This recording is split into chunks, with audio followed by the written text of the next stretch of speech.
Trying to tell me what I can do and what I can't? Well, I'm mighty sorry that business has been so bad, sir. But they'll do all right in Tombstone. They ain't gonna get to Tombstone. I'm afraid the sheriff's right, my boy.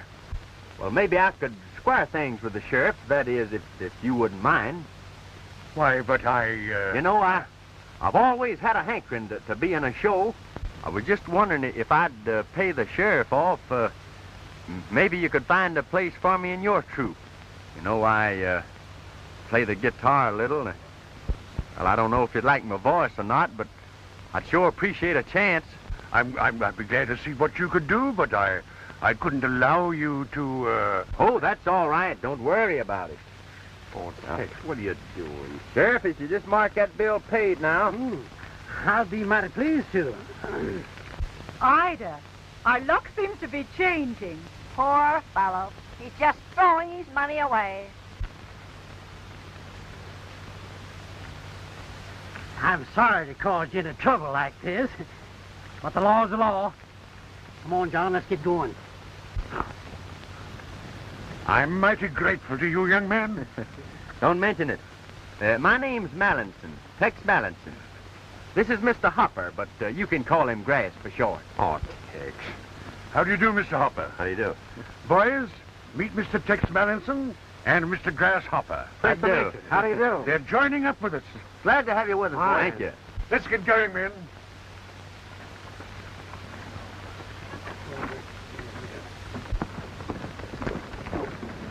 Well, let's be on our way. I'm a howling fool from Texas with a 6-gun in my pack. I eat rattlesnakes for breakfast, my coffin's on my back. Got a bobcat for a partner and we get along sublime. I sharpen my teeth on tombstones just to pass away the time. Tombstone, Arizona, soon I'm gonna see. Pretty night broke, but if I don't choke, I'll sing a joke till I feel my poke in Tombstone, Arizona.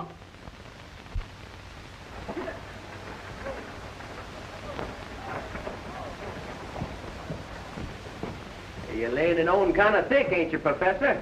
Them are pretty big letters. You think I can live up to all that? A mere bagatelle, my boy. With myself as impresario, your success is assured. Well, them's mighty big words, Professor. But you know, Tex, he's a cowhand. He ain't no actor. My good man, I am a thespian. And to one who has trodden the boards with the immortal boon, nothing is impossible. Well, maybe you could do something for me then. Now listen to this.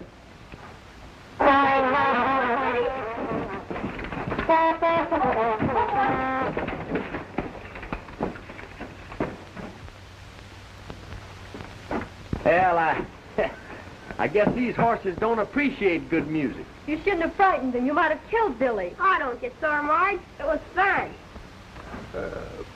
I think you need a little more practice, my good man. Just a little more practice. Say, mister, are you a play actor? Well, sorta. Well, what do you do? Well, I play a guitar and I make funny noises with my mouth. Oh, you mean you're a singer? Well, some people call it that. If you don't sing any better than you play the trombone, I don't think we'll go to the show.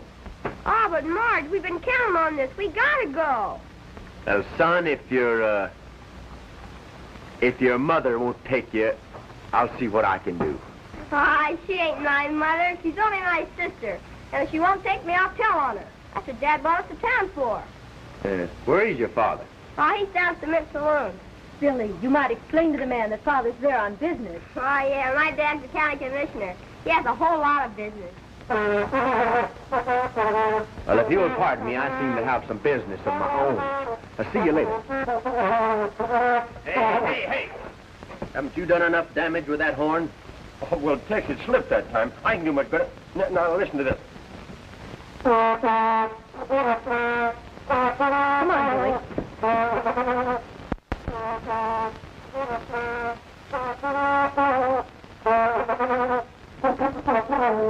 All right, Grant. That's plenty. Well, I was just getting warmed up. I haven't started yet. I just wanted enough to attract their attention. not frighten them away. Well, Tex, I was just going to play him a tune. Not now, Grace. Later. Ladies and gentlemen, step in closer, please. Don't be afraid. Just a little closer. That's fine. Now, ladies and gentlemen, tonight you're going to see one of the greatest shows ever presented in Tombstone. One of the finest aggregations of talent ever presented on any stage. Brought together by that famous impresario, Professor McGill. Flanked by one of the finest troops of entertainers ever seen west of Dodge City. Not now, Grace. Later. Step right up, ladies and gentlemen. The line forms to the left. Have your money ready, and Professor McGill himself will greet you. Step right up, ladies and gentlemen. 50 cents, $1/2 of a dollar. Don't be bashful. That's right, everybody goes in tonight. Not now, Tex. Not now, Grass. Wait till we get this bunch on the inside. Step right up, ladies and gentlemen. Come right in. 50 cents. Have your money ready. One, please. Good evening, miss. I've been expecting you. I couldn't disappoint Billy. He had such peculiar taste. Has he gone in yet? Well, yes, about 10 minutes ago. Perhaps I'd better join him. He must be lonesome in there all by himself. Well, how we doing, Professor? Business is excellent, my boy. We've already taken in over $200. Well, I guess they're about all in. Time to start. I'll see you backstage. All right, Grass. Now.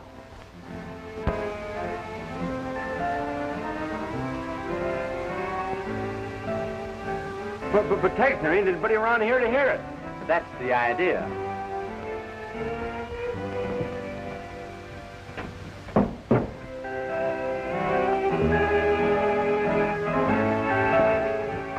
One moment, please. The entrance is 50 cents each.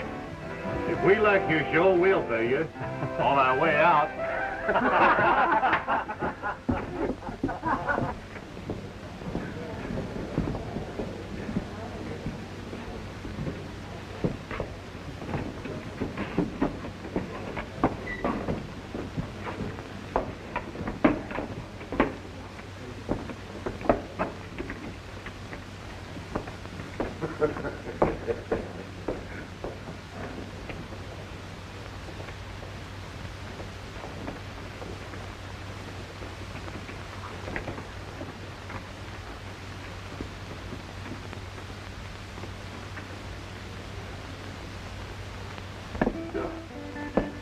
Well, what's the matter, Professor? Why, a bunch of ruffians walked in without paying. I tried to stop them, but they threw me on one side.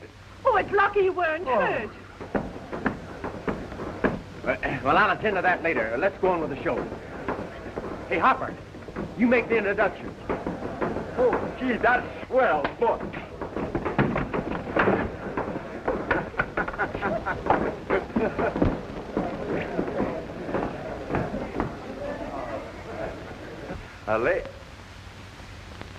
Ladies and gentlemen, the first number on the program. The first number on the program tonight will be Mr. Tex Ritter, the world's greatest vocalist and guitarist. The world's greatest vocalist and guitarist. Well, anyway, he sings.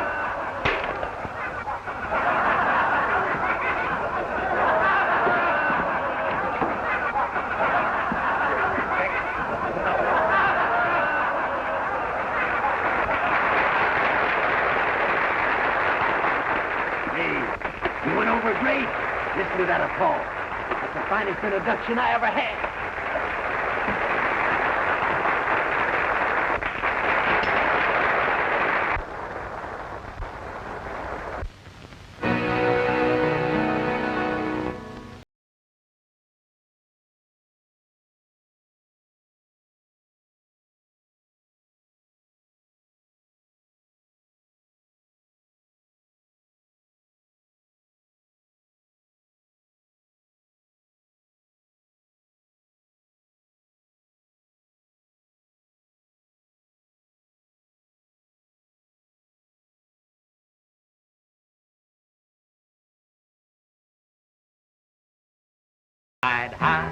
I ride wide, I ride handsome.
Thank you very much, folks. It's mighty encouraging to a performer, especially to a new one like I am. And just to show you how much I appreciate it, I'd like to do something for you that's a little different from what you usually see in a theater. But I'm going to need the cooperation of every one of you. But I promise that if you do cooperate, you're going to be highly entertained. All right, cowboy, let's have it. All right. Now, every one of you, keep your eyes straight to the front while I walk to the back of the theater and play a few notes on my guitar. And when I play those notes, something very peculiar is going to happen. Shall I do it? Yeah, go ahead, sure.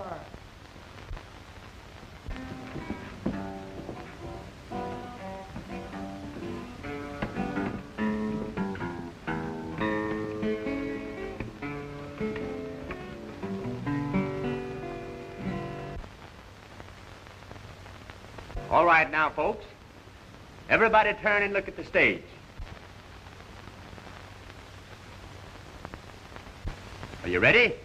Yeah. Now, every man in the audience raise his hands over his head.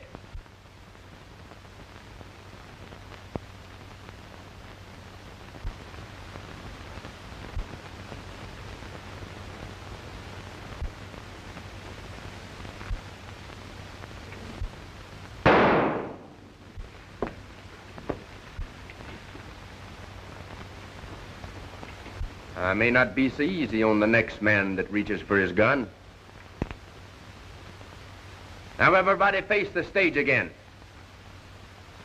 Professor McGill, will you step down here, please?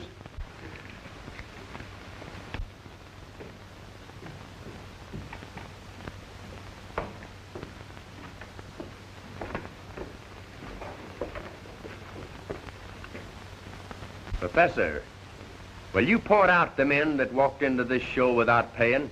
Yes, these are the men. All you folks except these men back here can put down your hands. I'm sorry to trouble you, but these men came into this show without paying. Now, that's not fair to you, and it ain't fair to us. All right, Professor. Collect 50 cents each from these gentlemen. Wait a minute, Mallinson. We were just having a little fun. I'll pay for all of us. Well, I'm sure that everybody found your little joke quite amusing. All right, Professor. Take the gentleman's money and we'll go on with the show. Thank you.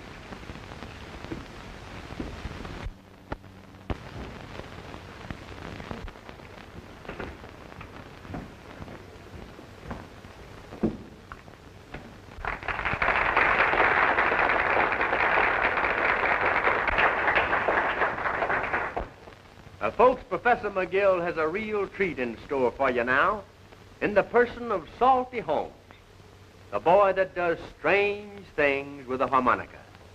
Come on, boy. Let it go, Salty. Ladies and gentlemen, I have a number here called the Fox Chase, which you can hear the dogs, the man hollering, whistling, hear all of that at once.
Hopper, quick! Quick! The wagons are burning!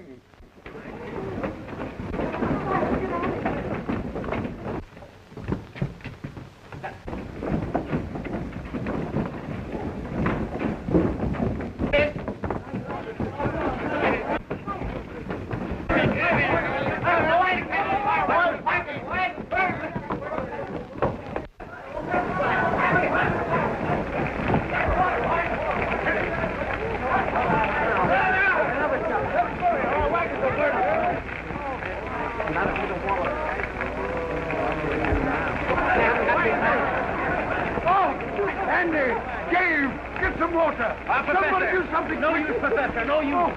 Too late.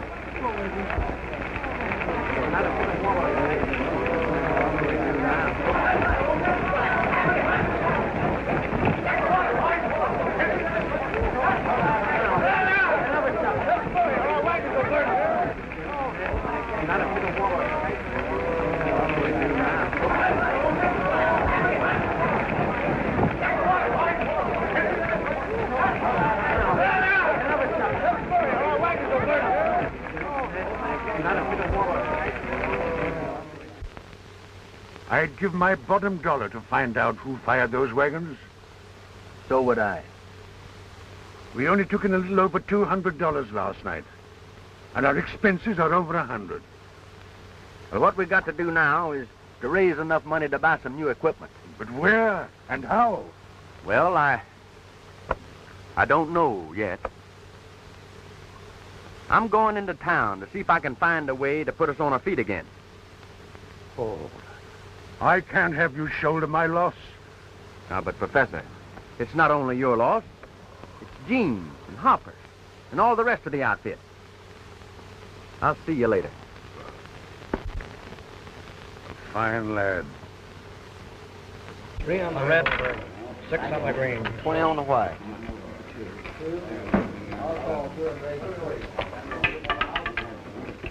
Black, 28. Yes, sir, Mr. Workman. They tell me this fellow Mallison made monkeys out of Price in his outfit. Any man that can make Price and the rest of them call quits deserves a lot of credit. I'd like to meet that young fellow. That's him coming in right now. Oh, yes, I see. What do you have? Buttermilk.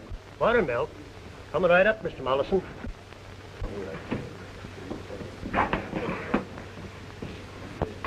My name is Sheriff Higginbotham, Mr. Mallison. Well, I guess you got a warrant for my arrest on account of what happened at the theater last night. No, you were within your rights. Well, that's something. As a matter of fact, you were quite a hero. Yeah? You betcha. Well, maybe I was just born lucky. By the way, meet Mr. Workman, one of our county commissioners. I do, sir. Pleased to meet you, Mr. Mallinson. Thanks, sir. My son and daughter told me about how you handled that situation at the theater last night. Oh, that was nothing. I just happened to catch him off guard. I don't know about that. From what I hear, handling difficult situations seems to be somewhat in your line. I'm sorry about what happened to your wagons last night. Yeah, that was mighty unfortunate. The burning of those wagons left us flat broke, well, except what little money we took in last night at the theater. Any idea who did it? No question in my mind at all. It was Price and his gang. I wouldn't be surprised, but what you're right. Ed, what can you do about it? Well, I don't believe I can do anything about it. That is, leastwise, without more direct proof. I think Mr. Mallison here is just guessing. Well, anything we can do, just let us know. Thank you, sir. There is something you can do right now. Yes? Yes. What's that? Just say the word. I've got to find a job.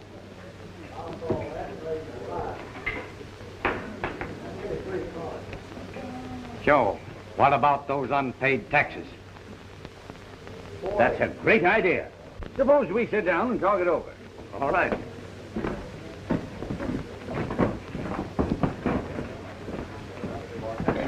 Say, is there any money in this tax collecting business? 10% is $20,000. But it's mighty risky. And you'll have to tackle Harry Price and a lot more like him. Hey, I already like that job. All right, then. It's a deal. Ed here will swear you in, and you can make your headquarters at my ranch. Well, I like that part of it, too.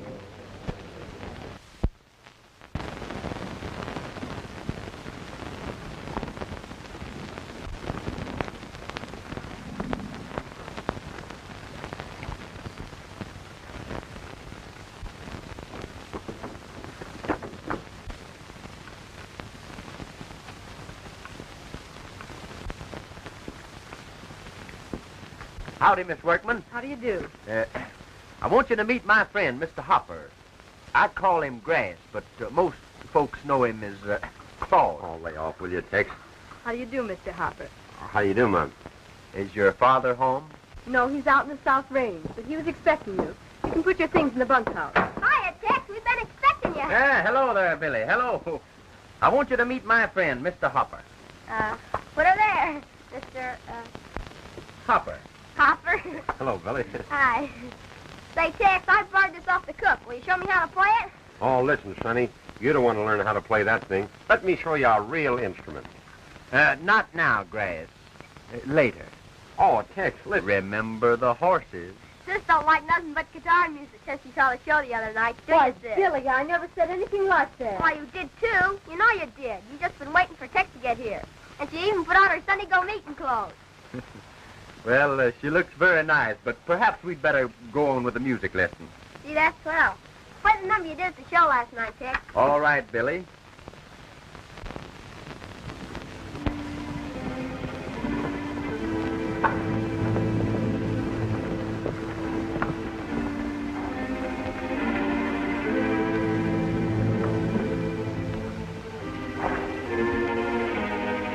What are you doing here, Mallison? I'm here on business. I know your business. We don't allow strangers meddling in our affairs down here. And if you know what's healthy for you, you'll clear out. Pronto. I'm not meddling in your affairs, Mr. Price. I'm tending strictly to my own.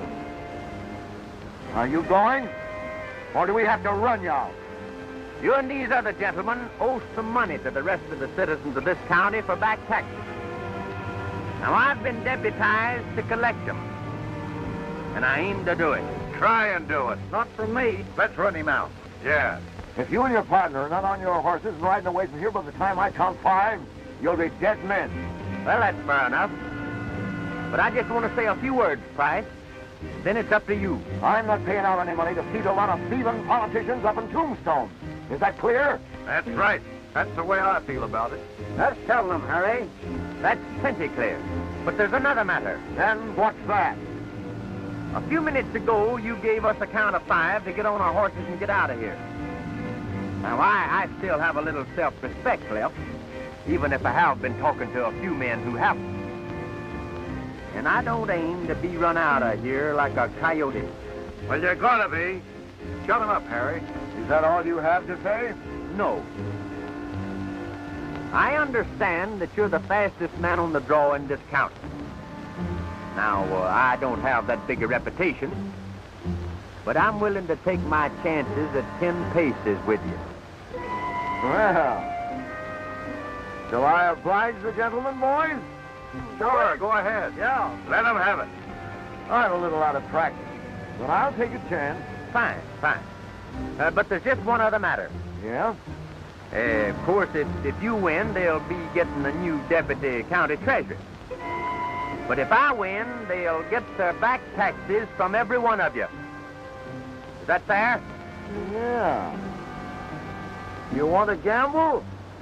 Sure. Yeah. Go ahead. We'll stand back to back.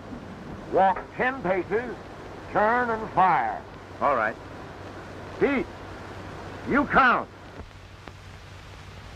Well, maybe you better let Joe do it. All right.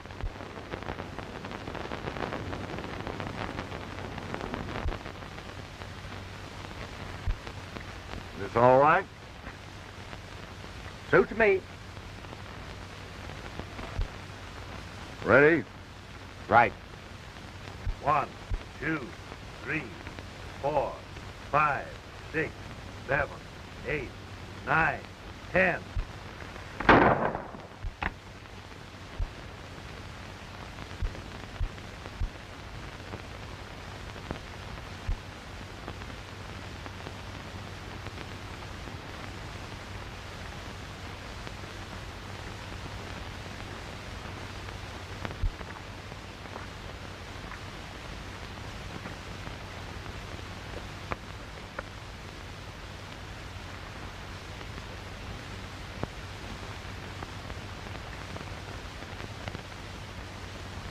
Thanks. I want to thank you boys for agreeing to pay your taxes.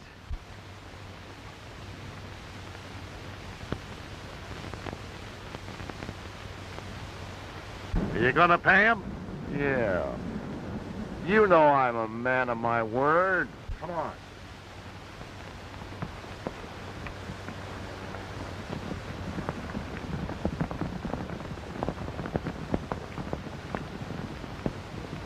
Be around to see you in a few days. Yes, Tex. You've done pretty well since you started out. Well, I think I've done pretty good. Of course, some of the boys took a little persuading, but we got them all except Price, and I think we're going after him next. What happened to Hopper? Oh, he's down at the corral playing a lullaby to the cows. Well, if you young folks will excuse me, I think I'll turn in. Come along, Billy. Oh, gee, Pop. Can't I stay out a little while? Tex is going to give me a lesson. All right. Don't you stay out too late. Good night. Good night, Mr. Wakeman. Come on, Tex. Let's go see my hideout. Your hideout. Sure, come on. Well, shall we invite the lady? Well, all right if you wanna.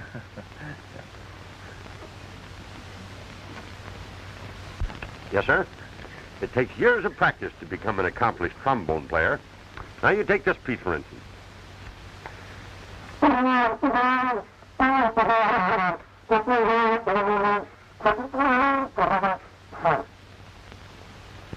There you go. You're just like all the rest of them. No appreciation.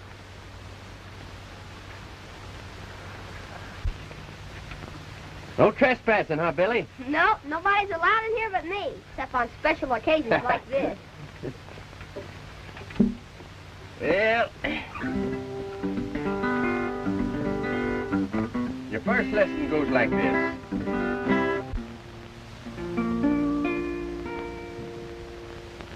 There's a long, long trail of winding. I've often heard is true, but now I've found my lucky trail. It's the trail that leads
You all right, Marge?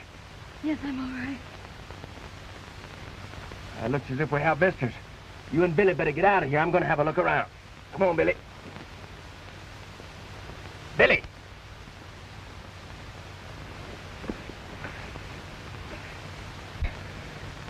Tex,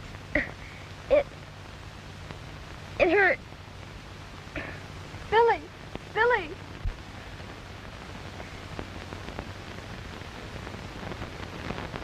Billy!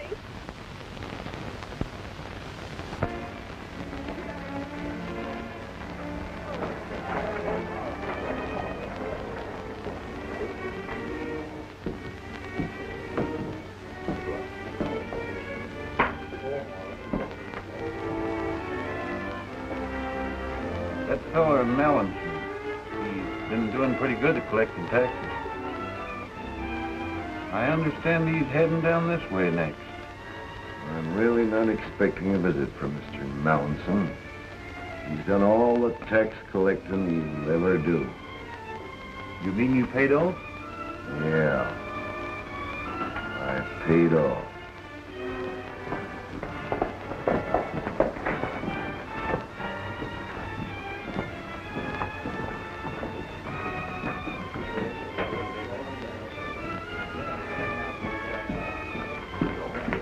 I just saw Mallinson coming into town. Mallinson? All right. Pete, get the boys out of here. I'm handling this alone.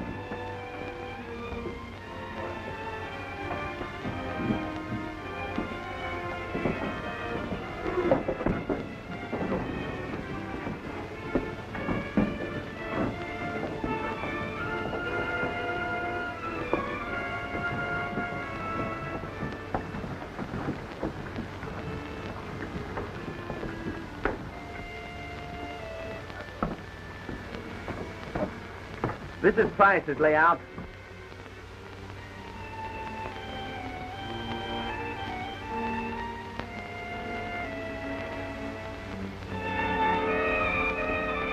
Hey, perhaps you'd better stay here and look after the horses. Oh, Tex, why don't you lay off this tax business before somebody gets hurt? It's gonna give me the most genuine pleasure to collect from Mr. Price. He'll probably be laying for you after what happened. I have a hunch that he'll be a little surprised to see me. Tex, you're just one of those guys that don't know when he's well off. Don't you worry about me none. Yeah, and there's another thing. If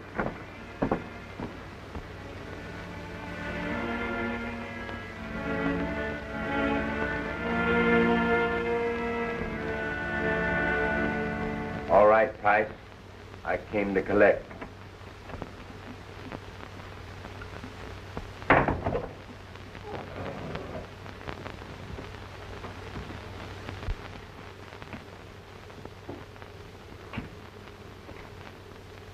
Well, don't you think you'd better put that iron away? Might go off.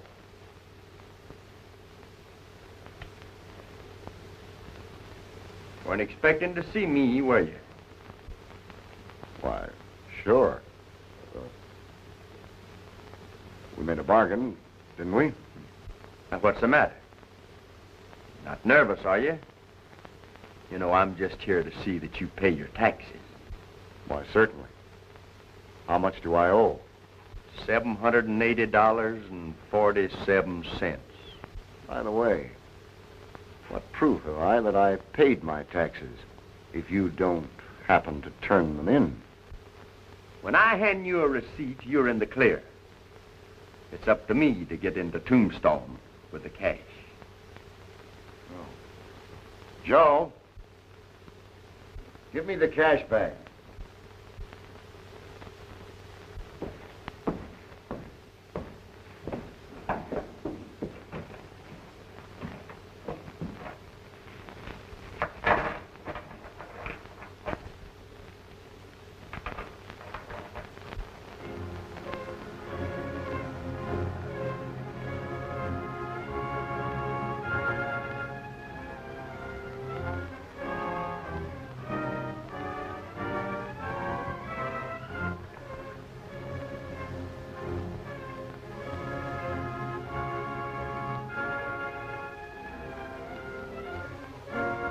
Here comes Pete now.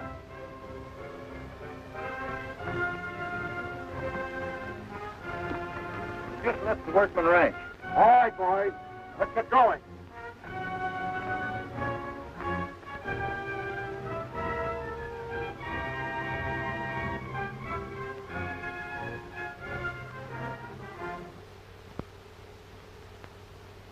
Take your positions, men.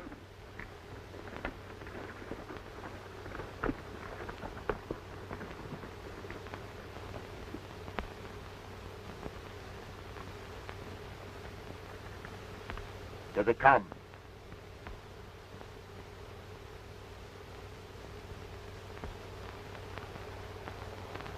Wait till they get directly below us.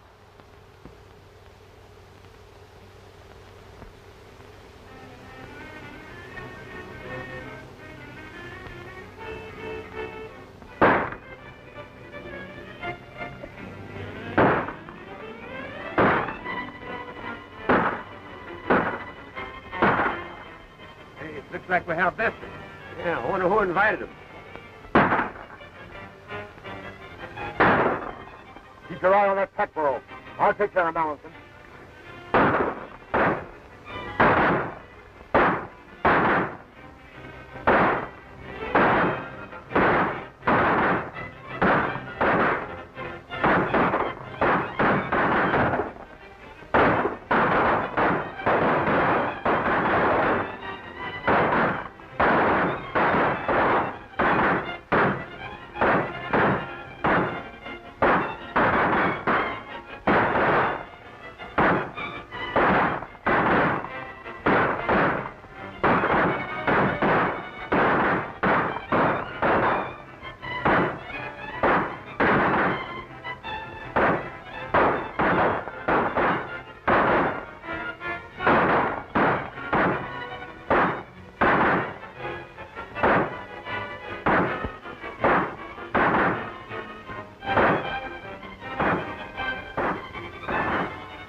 We haven't got enough ammunition to last much longer.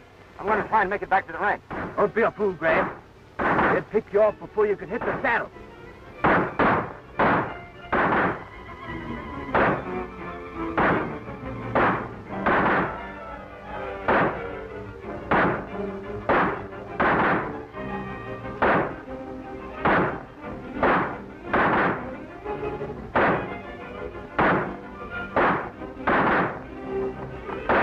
Let him run for it. Let him have it.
Looks like we got him, boys. Come on.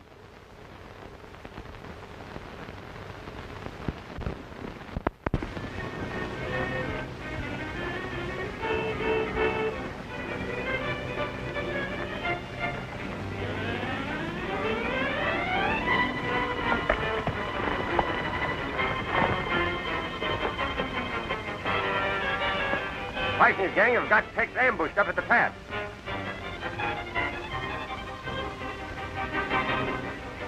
Come on, boys. We're riding.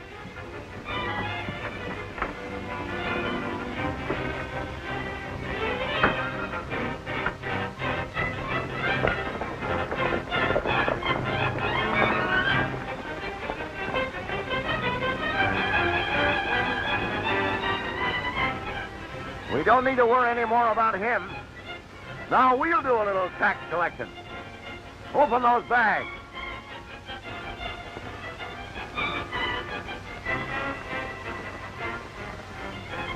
Say, this thing's light as a feather. There's $20,000 in those packs. Open them up. It's hay. It can't be. Mallinson has tricked us. That's right. How'd you guess it? Reach for the sky. Toss your guns on the ground. You first. Now you. And you.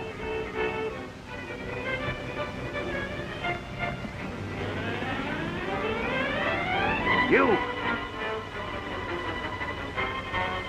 All right, Price. Toss it.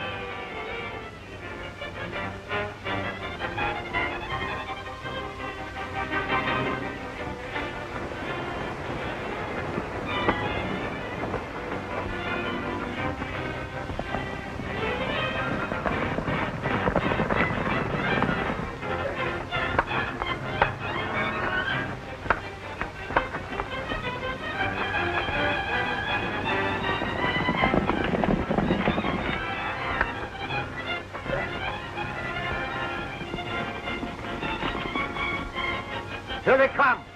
Split up.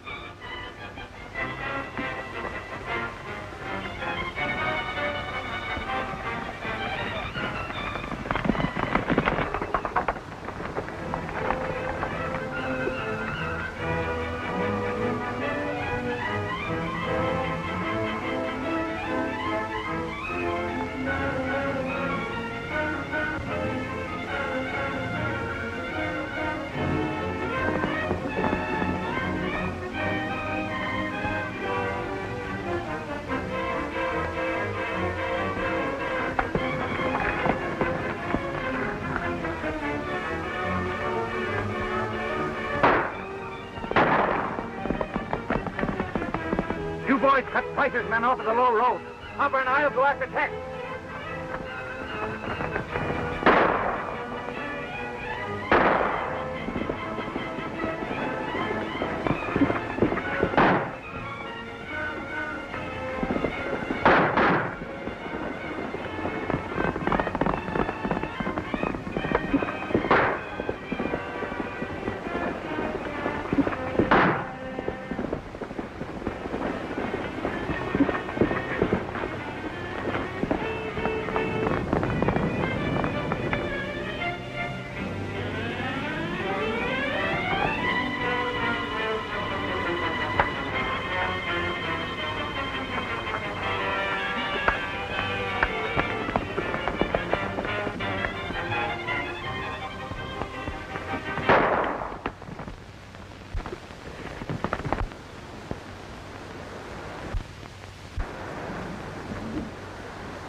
Hey, you certainly can handle that gun of yours. Did they get any of the money?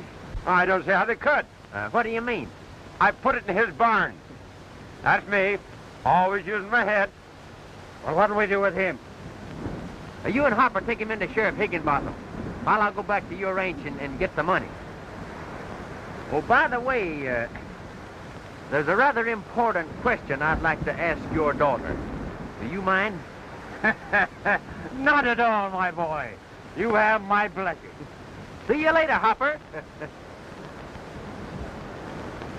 Well, guess that makes me an orphan. I've owned 10,000 dogies and one old mangy mule. I've blowed 1,000,000 paces like a crazy ornery fool. I've seen the finest gals on earth from silk to crinoline. I've had delirium tremens, but there's nothing I ain't seen. Tombstone, Arizona, soon I'm gonna see. I'm pretty nigh broke, but if I don't choke, I'll sing and joke till I feel my poke in Tombstone, Arizona. Oh, I've had my trouble troubles in Tombstone, but I found it worth the while. For sitting right beside me is what won me with a smile. We'll ride this dear old buckboard down the trail of married life, for I'm sworn into love and honor and obey my wife. Tombstone, Arizona, you've been kind to me. You gave me a bride, she's my pride. Away we'll ride side by side from Tombstone, Arizona. Oh, I've had my troubles in Tombstone, but I found it worth the while. For sitting right beside me is what won me with a smile. We'll ride this dear old buckboard down the trail of married life, for I'm sworn into love and honor and obey my wife. Tombstone, Arizona, you've been kind to me. You gave me a bride, she's my pride. Away we'll ride side by side from Tombstone, Arizona.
Come on, can't you make him go any faster?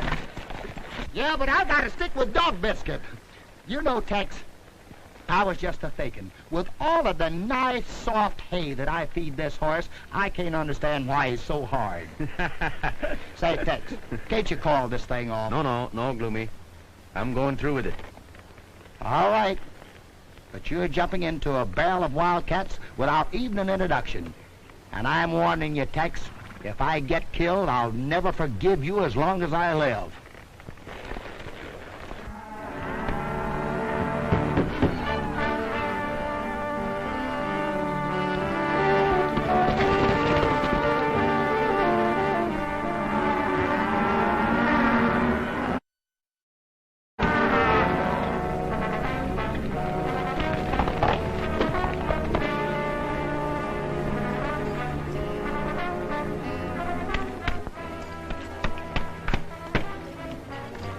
Under quarantine, Mr. Wallace.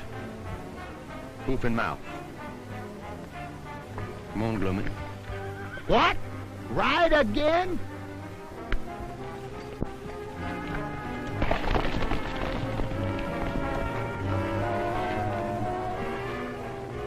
Not yet, Dog Biscuit. Now.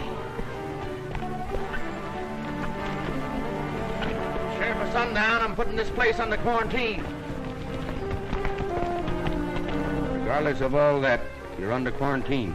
Rocket, I'll have you out of office for this. It's a trick to keep us from shipping. You'd better remove that quarantine. It'll have to stand, Mr. Carter. I'll call a meeting of the ranchers. We'll see about this. Ride out and notify everyone we'll meet here at 4 this afternoon. Hurry.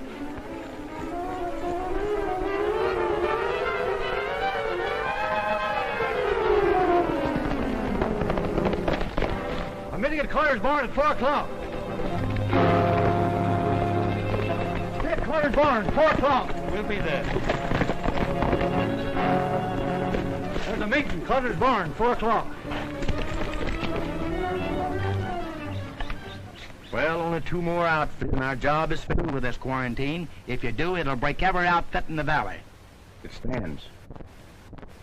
Now, if a single head of infected stock got into another herd, They'd all go down. Tex, you're making a target out of your back right where your suspenders cross. Well, that's a chance I'll have to take, Bloomy. And if any of these outfits move a single head, I'll impound them. You hop over to Prunella Wallabies and quarantine her place. Oh, Tex, please don't ask me to go over there. Now, what is it this time? Oh, well, just because I forgot to remember her birthday, she threw a horseshoe at me. Well, she'll get over that. Anyway, horseshoes are good luck. Now get going. Oh, Tex, any place but there. Well, you've got to go out there and get your fiddle anyhow, haven't you? Well, as bad as I want it, I'm scared to go after it. Are you going or not? All right, but I'll just holler at her and duck. Well, I've got to go to the office and do a little work. Then I'm going to ride out to the Davis place. See you tonight, Gloomy.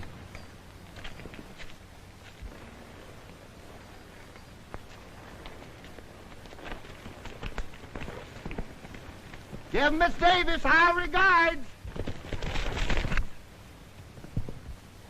Dog Biscuit, you know where we're going, don't you? Well, just don't leave me flat. Oh. Just wait 1 minute now. Let me get fixed here.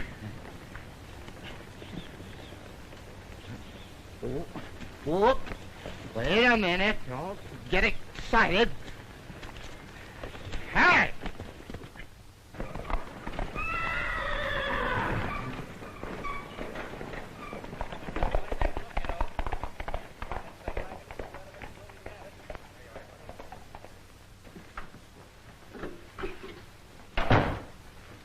Hello, Mr. Cutler. Varco? Hi, Nick. How are you? I've been expecting you, Varco. Sit down. Nick, how much is Jake Dulac's ranch worth? Land, stock, and household. Why, Dad? Well, Jake's wife's sick. They've got to have cash. How many cattle have they got? Conservatively, 1,500. Good. He wants $2,500. I'll give him 1,000. Give that to Jake. Yes, sir. Well, son, that just about clinches it. Jake's is the last ranch in this valley to borrow money from me.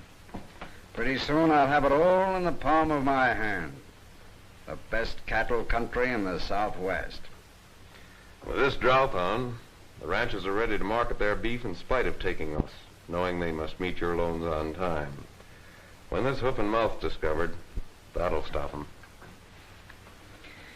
You've done good work, Varco. Only what a good lawyer should do, Mr. Cutler. Do you have any trouble with Tex Rocket? He didn't know I was in Prescott. He had the cattle administrator's office all set for a loan, but I killed it. If Tex ever gets the ranchers government money at 4% on long term, I'm licked. Don't worry. He won't. It's worked, Mr. Cutler. The hoof and mouth has been discovered by no one else but Tex Rocket. That's good. He's quarantining every outfit in the valley. It's working better than you planned, Dad. Carter's called the meeting of the cattlemen. They decided to ship regardless of Tex's order. Get out there and see that they don't. You bet.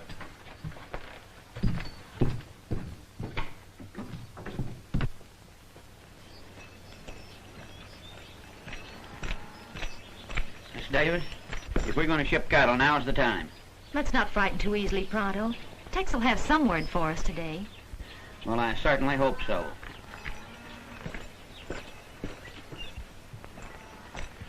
She says no.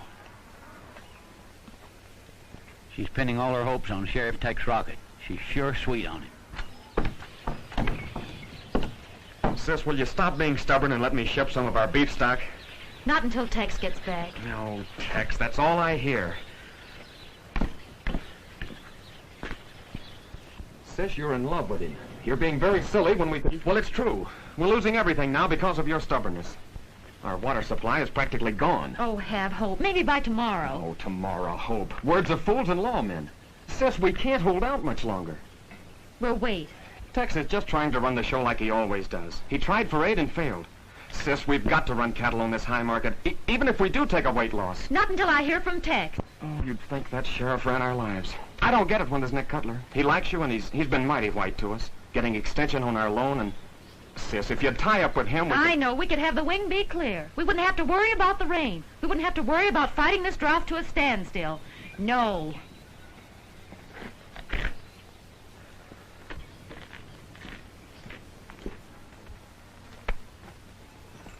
Steve.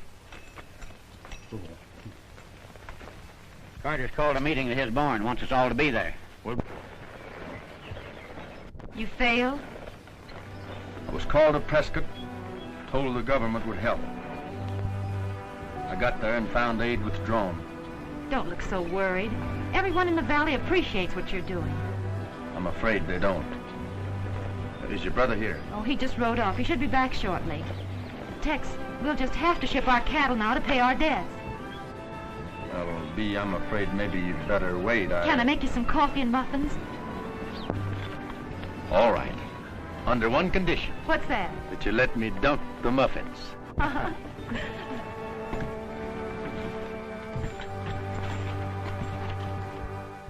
We strung along with Tex Rocket as long as we should, waiting for him to get us that government loan. And it ain't coming. With beef price high, the drought comes along and they shed their weight like water. We put faith in Rocket in getting us that low-interest loan. And he failed. Then what does he do? To be sure we can ship our stock, along he comes and quarantines us. We ain't been quarantined yet, and we can drive our people. I'm done with Sheriff Rocket. We've all got to meet our loans due Silas Cutler, or he'll own this lock, stock, and barrel. Wait a minute. There's no use losing your heads. No condition so bad it couldn't be worse. I'm sure Tex Rocket knows what he's doing. Remember, he represents the law, and we must not break it.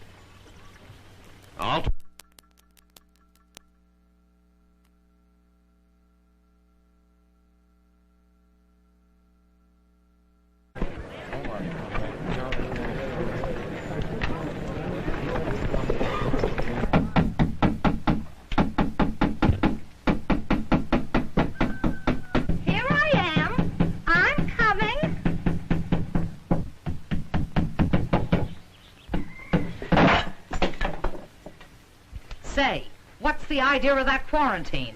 Now look here, Penella. This is only part of my job, nothing personal, you see? You, the sheriff, nor the whole state can't quarantine Prunella Wallaby. Now don't get excited, Penella. You only have 8 milk cows, so this won't affect you, my dear. Don't you, my dear me. What won't affect me? The hoof and mouth disease? I'll say it won't. You disappointed octopus. Oh, won't you listen, Penella? As deputy sheriff, it's my duty. Now you get out of here. Scat! Oh, but you don't understand, Penella. What am I going to tell, Tex? I mean, the guy...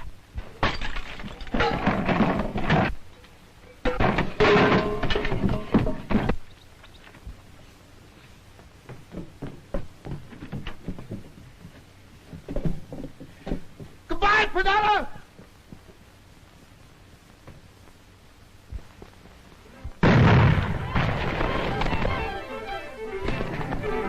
Hey, Dog Biscuit, wait for me!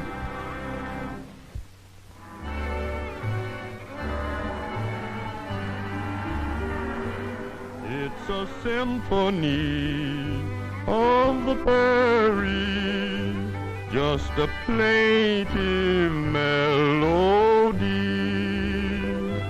and in harmony with horses' hoofbeats sings a prairie symphony.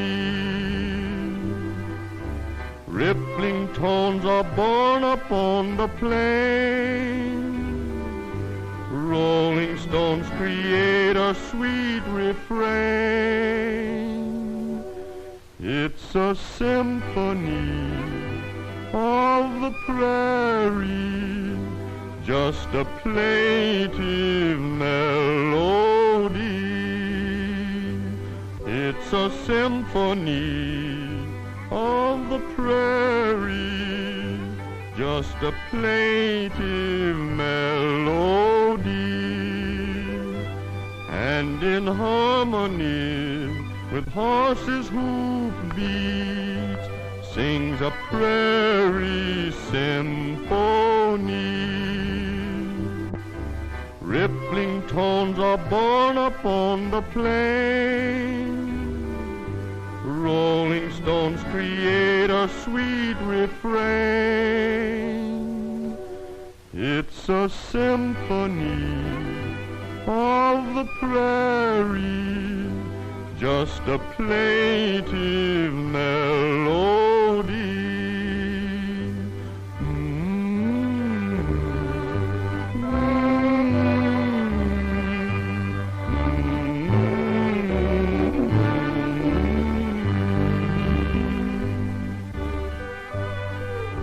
Where'd you get your little badger? His name's Tex. Oh, his name? Well, I guess he favors me a little at that. Here, Steve.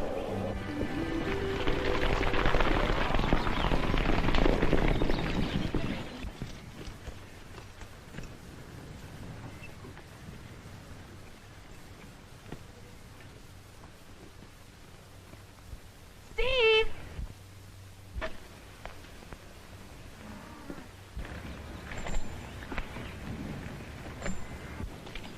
Steve, Tex wants to see you about something. Yeah? What?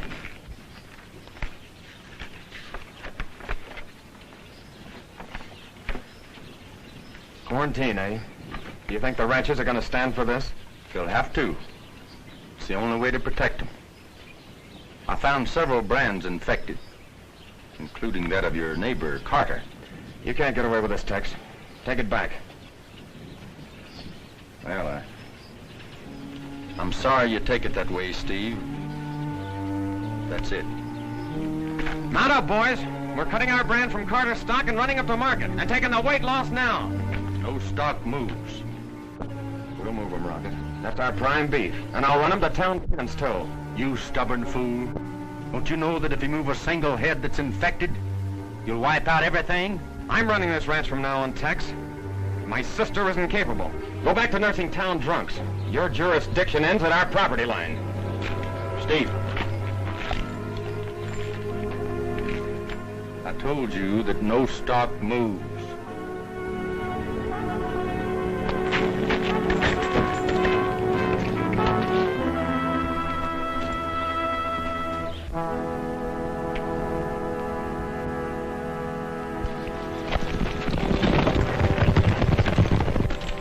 Tex.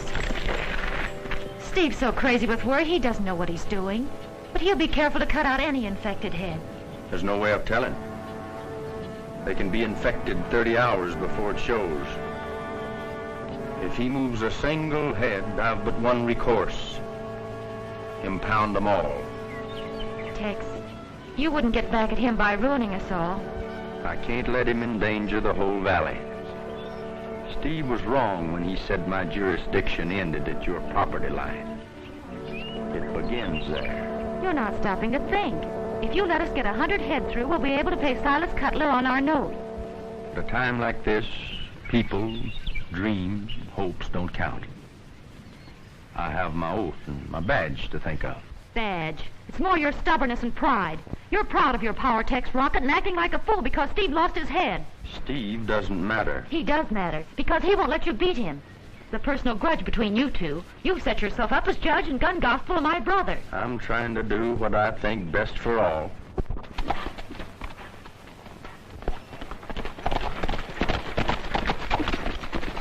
Hello, Tex. Howdy. While you're out prodding the boys for the money they owe your father, you might tell them that the valley is under strict quarantine for hoof and mouth. So I heard. That's too bad. Worse than that, I didn't get the government aid. I think that just about bankrupts every one of them. You know it does. That'll be news to Dad. It'll please him.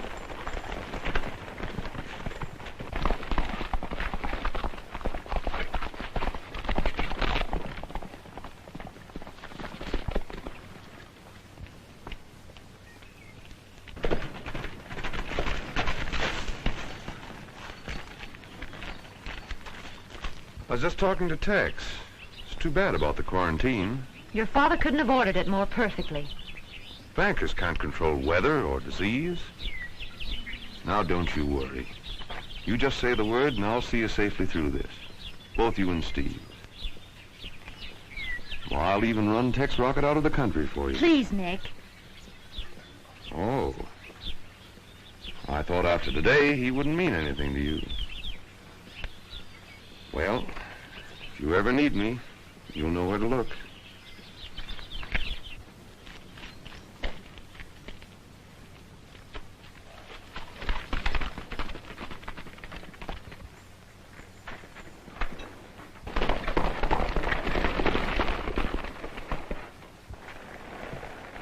If you're planning to round up and move some stock, Rip, don't. Tex, you don't seem to realize what you're doing. No stock moves. I'd be ruined. We've got to think of the whole valley. I'll find some way to help the ranchers. With government aid, I suppose, like you promised. Well, the whole valley's sick of waiting for you. Somebody's holding up that aid. I'll find out who it is. I'll need you boys as deputies to help me stop Steve.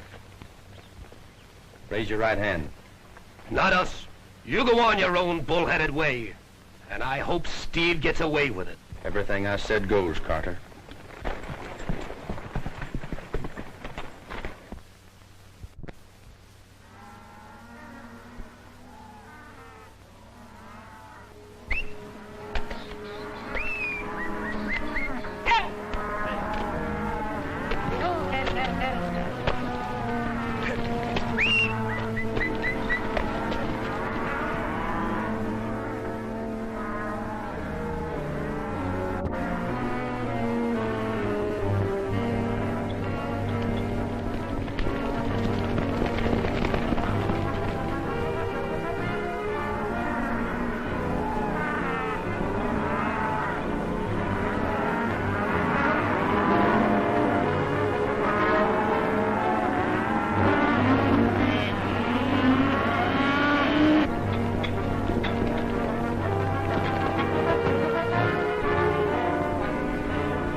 Take your money back.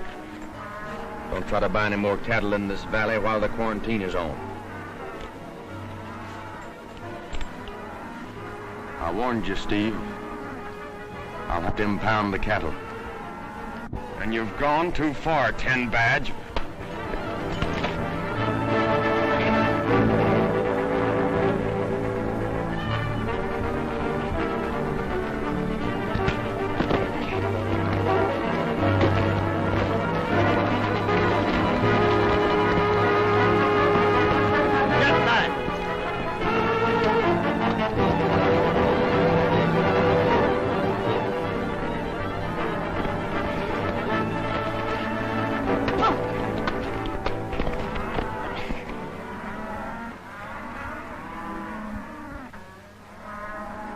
I didn't want to do it, Steve, but you made me.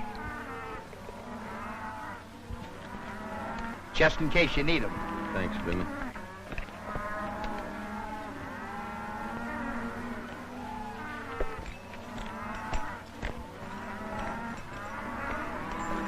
You're acting too high and mighty. I'm standing pat. Touch any of those cattle in the pens and these irons might get hot. Ooh. Davis, I'm putting you under arrest for violating quarantine. Give me a hand, Gloomy.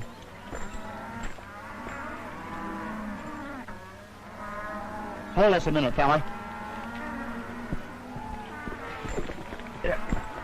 Hey, did you break his jaw? No, he's all right. That's too bad. Stand back.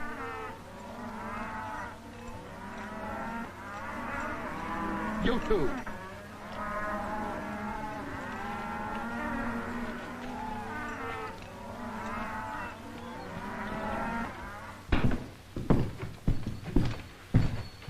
Tex has played right in our hands. He's arrested Davis. The whole valley's for tearing down the jail and riding Tex out of town on a post. Well, get out and work on that crowd. They'll get Tex and we won't be implicated.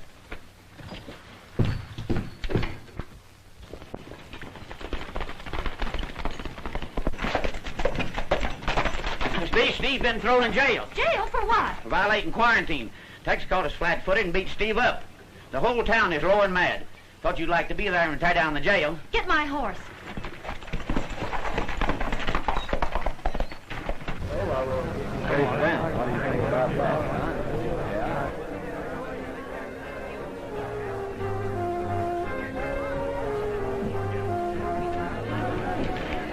Well, Tex, we've done it this time. There's more people out there than I ever saw at an ice cream social. And, brother, they ain't looking for ice cream. And there's more coming.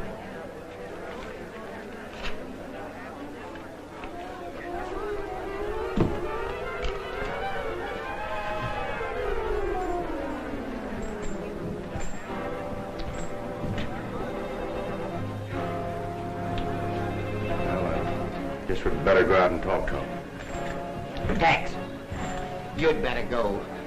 I think Steve wants a drink of water.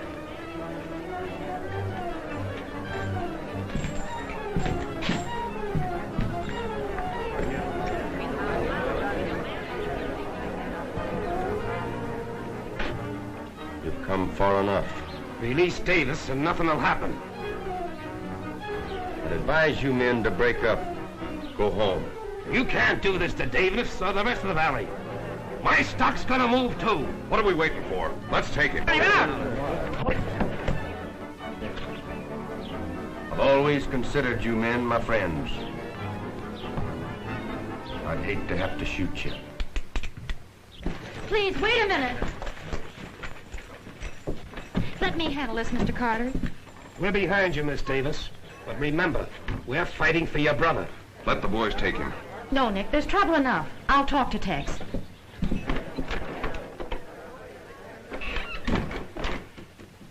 I want my brother released immediately. If I did that, I'd have to turn in my badge. Steve saw fit to ignore my orders. He'll stand trial in the morning. That means he might go to prison. The law's the law. Plays no favorites. Law. Favorites. You're drunk with stubbornness. You're throwing every square mile of Sundown Valley into the hands of Silas Cutler. Circumstance over which I have no control. Bankers are like droughts, diseases. They wait for no man. I still have hopes of getting government aid. Steve once said hope was a word for fools and lawmen. He's right. What's my brother's bail? Go home, Bee. You're letting this thing panic you like it has all the rest. If I let Steve out now, cattle will move. You mean no bail? No bail. But keeping everybody's mind on Steve, they're not likely to run cattle, spread infection to another part of the range. You're making an example of Steve. He willfully broke a law. You'll be sorry for what you've done.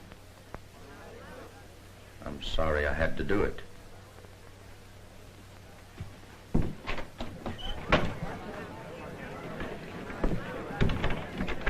Say the word, Miss Davis. He's holding Steve for trial in the morning. I'm for tar and feathers. Oh, no, there must be some other way. There is. There's another way to beat his kind. Break him with the law. I'll have Steve plead not guilty. You men of Sundown will sit on the jury. You can't sentence a man when the jury says he's not guilty. That's right. See? Thank you, Nick. Whoever sits jury brings in a verdict of not guilty. I get it. But Steve will need a lawyer. I'll arrange for Mr. Varco, Dad's attorney, to represent him. Everything will be all right.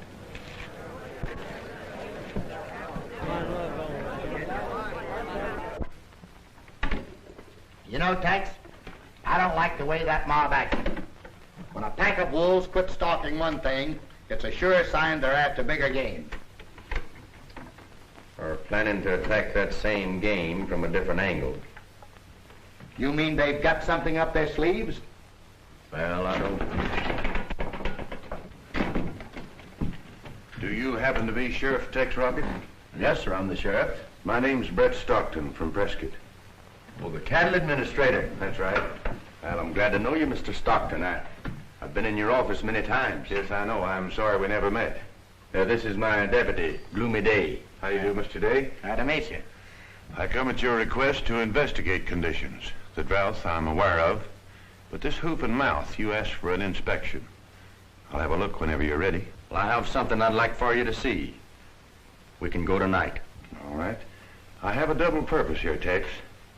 But just what is your other purpose? I'm authorized to give financial aid if the situation warrants it. Well, that's fine. You can see for yourself, Mr. Stockton.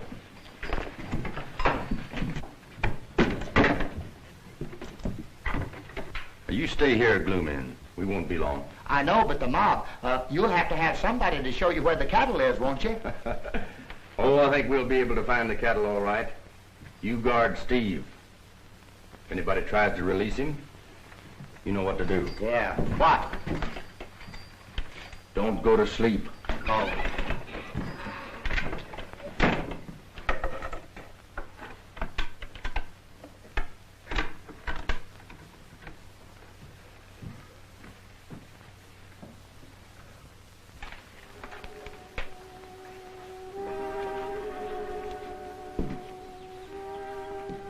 Steve.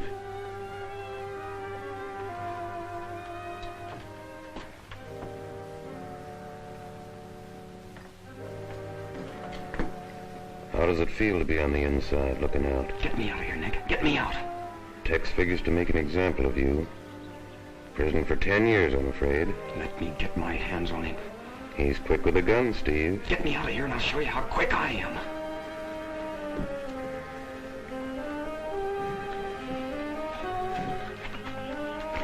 And maybe you'll need this. Thanks, Nick. I won't forget it. Take it easy. And if you need a hideout, come to my place. And remember, a dead sheriff can't testify against you.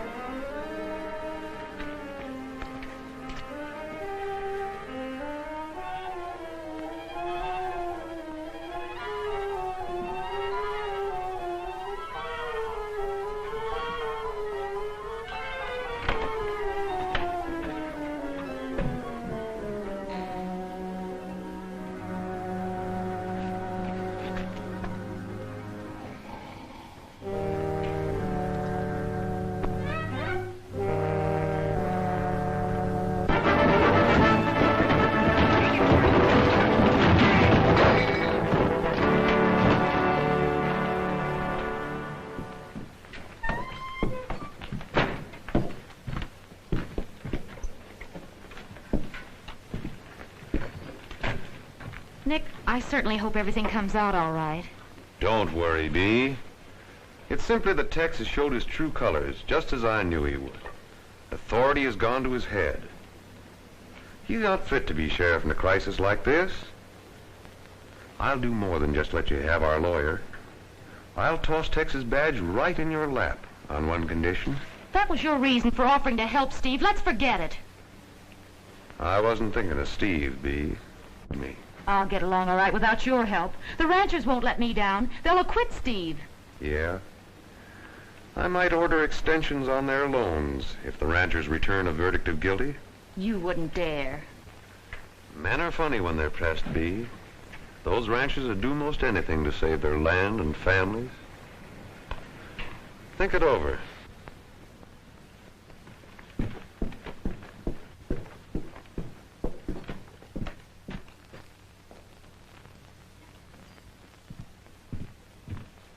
Nick, have you seen Steve? It's all set.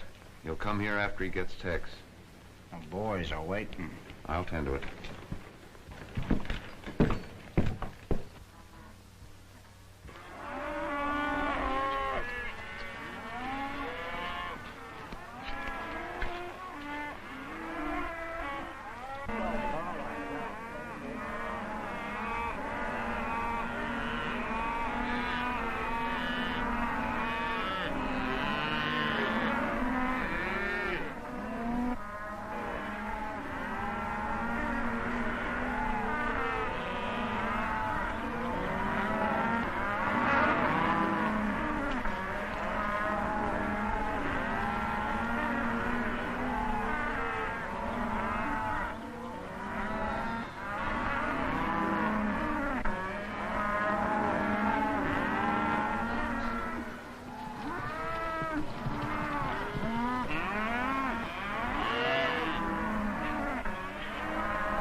finished, Nick.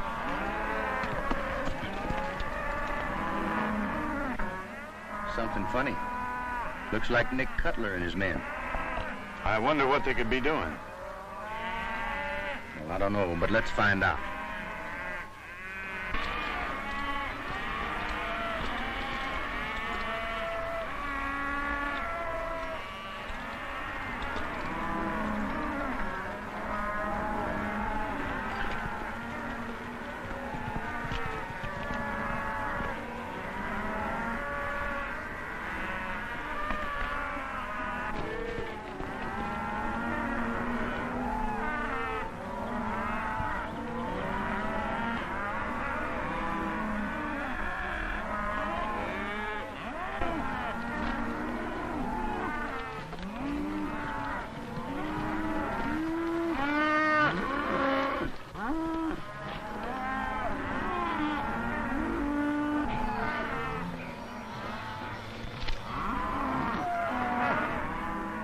There's something wrong here, Tex. Yeah. Got the symptoms of advanced hoof and mouth disease. Maybe they're giving him medicine. Well, I may be wrong, but I don't think so. Let's turn him loose.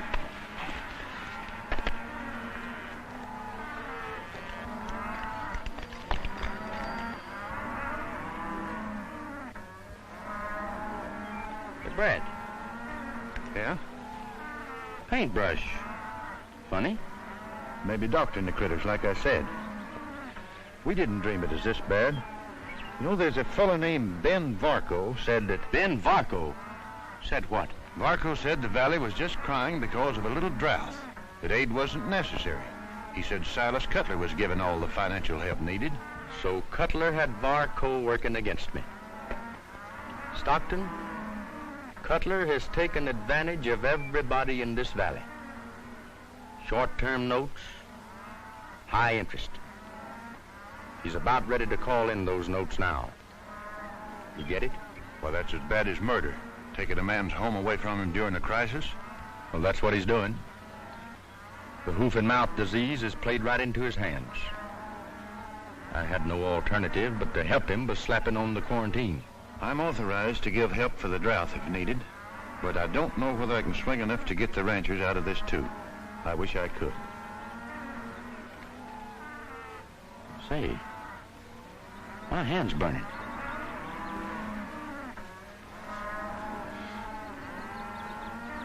I know what this is. What?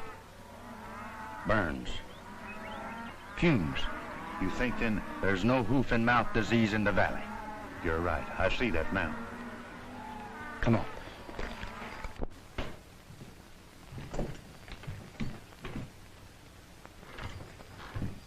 Here he is.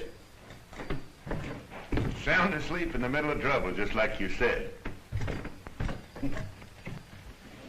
Oh, let me at him. Where do you? What happened, Gloomy? What happened? There was 100 of them, Tex. I fought them. One down, another down, and then another down. So I was getting the best of them. So they rushed me on horses, and I grabbed a horse in that hand, and I grabbed another horse in that hand, and I threw it. Now tell me the truth. What really happened? Well, Steve jabbed a gun at my head, and I don't know how he got out or where he got the gun. Well, I could guess if I had time. Right now, I don't want a word about this to anyone. Well, ain't we going after him? Our best bet is to let court convene tomorrow. Yeah. Let everything come off as planned. Let them walk into their own trap. That's right. We'll meet here in the morning. Right. In the meantime, I better send in some reports. Good night. Good night, Mr. Stockton. And what do we do? Oh, just sort of keep out of sight. See, Gloomy, when a man keeps out of sight, he's very apt to keep out of trouble. Yeah, I guess you're right. Yeah, so I thought maybe we'd ride out and visit Miss Prunella this evening. Gosh, man, you're looking for trouble now.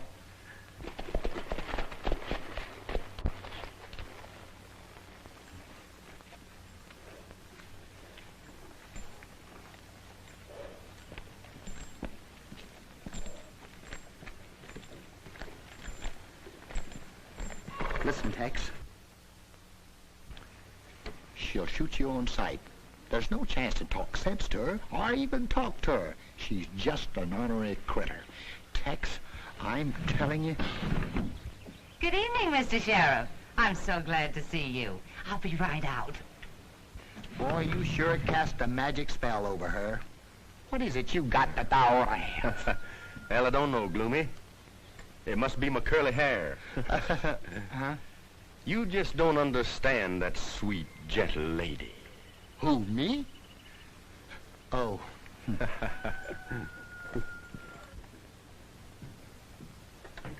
Well, good evening, Miss Prunella. I was going out tonight, but since you placed me under quarantine, well, it's nice called. You know, Mr. Tex, or may I call you Tex? Oh, you most certainly can, Miss Prunella. It's Prunella. Tex. I'll take chocolate, Tex. You took the very words right out of my mouth. Chocolate it is. I'll have it in a jiffy. It was sweet of you to call. You know, a little girl gets very lonesome out here. Alone. Tex. I'm warning you, Tex, she'll strike. Came here to square you, Gloomy. Oh, don't mind me. I'd rather have her for an enemy.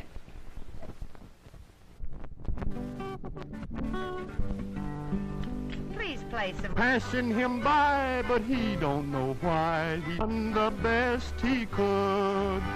You let me think your hand I'd won. I hope you've had your fun. How can you break my heart when right from the start I've done the best I could? At first my life was one sweet song, then everything went wrong. Heaven knows you're no saint. But what if I ain't? I've done the best I could. Though you may never share his tears, he'll love you through the years. When his time's up someday, with his last breath he'll say, I've done the best I couldn't.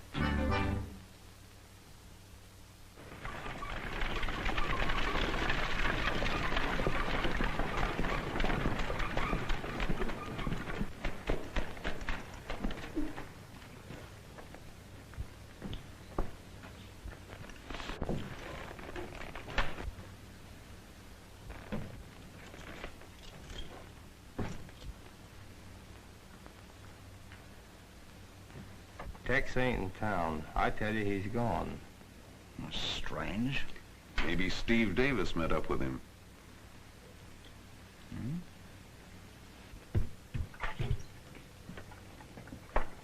Silas, I just saw Brett Stockton. What's he doing here? It can mean only one thing. Government aid. But I thought you said you had it fixed so that aid wouldn't be given. So I did. I can't figure it out. Well, we'll take care of that when court convenes. Now, I want you to demand in the name of the citizens that Tex Rocket be dismissed from the sheriff's office. Dad, I'll wait at the bank in case Steve shows up.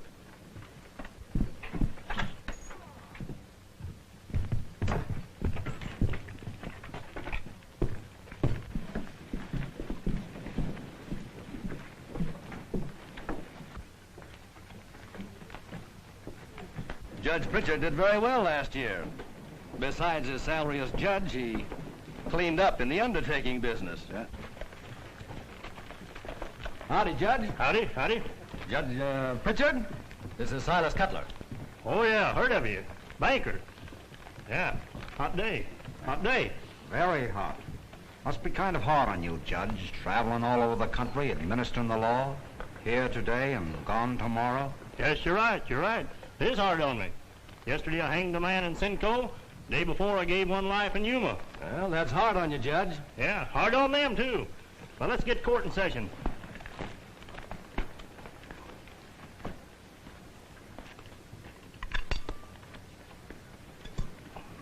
Morning, Hank.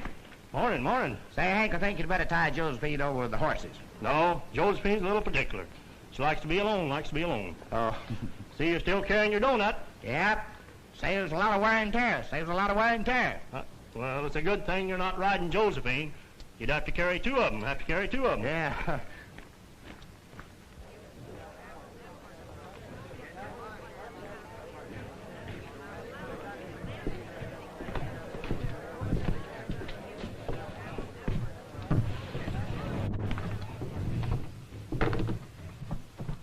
Sit down, sit down.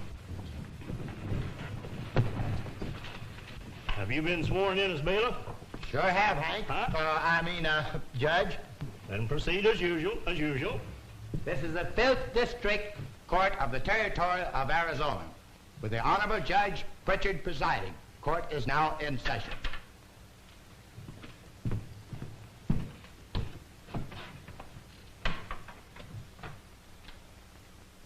The People versus Steve Davis. Complaint signed by Sheriff Tex Rocket. Ready for trial? Ready for trial? If it please, Your Honor, I ask for a dismissal of the charges against the defendant, Steve Davis. And as a citizen of the county, I ask the removal of Tex Rocket from the office of sheriff. Well, of all the nerve. Mr. Tex is a fine sheriff. Sit down, Panella. Sheriff Tex Rocket, what have you to say for yourself?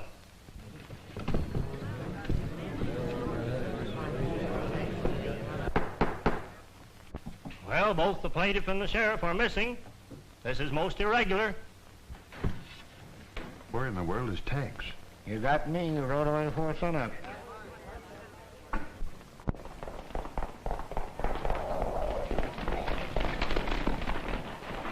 So there's nothing to do except call the case off, call the case off.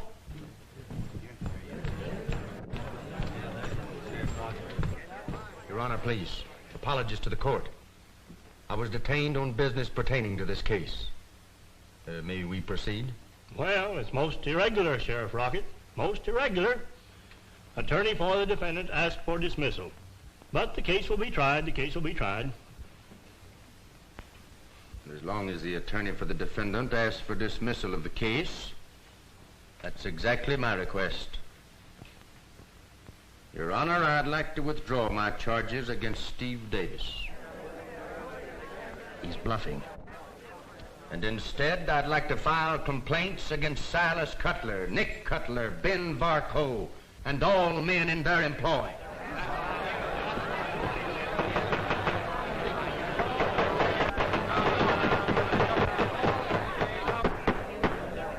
Another demonstration like that, and I'll clear the court. Sheriff Rocket, explain yourself. Yes, said explain yourself. Yes, explain yourself. Your Honor, if this sheriff intends to make sport of the law, I want him held in contempt. Contempt? Contempt is what everyone in this valley holds for you, Mr. Cutler. You tried to get their land without caring how. The drought played right into your hands, but you couldn't let well enough alone. You tried to gather up all the loose ends, but there were too many ends to handle. Some of them slipped through your fingers. I'm holding the reins now, Cutler.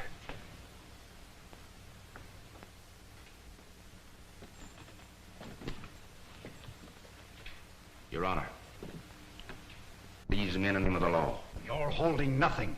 You're making this grandstand play because you're beat. Hurling these charges at us. Ridiculous. He's stalling because his prisoners escaped. Your Honor, I demand that the sheriff be held for malfeasance of office. You can't demand anything. You're under arrest. You'll have to be more specific with your accusations, Sheriff, and produce your evidence.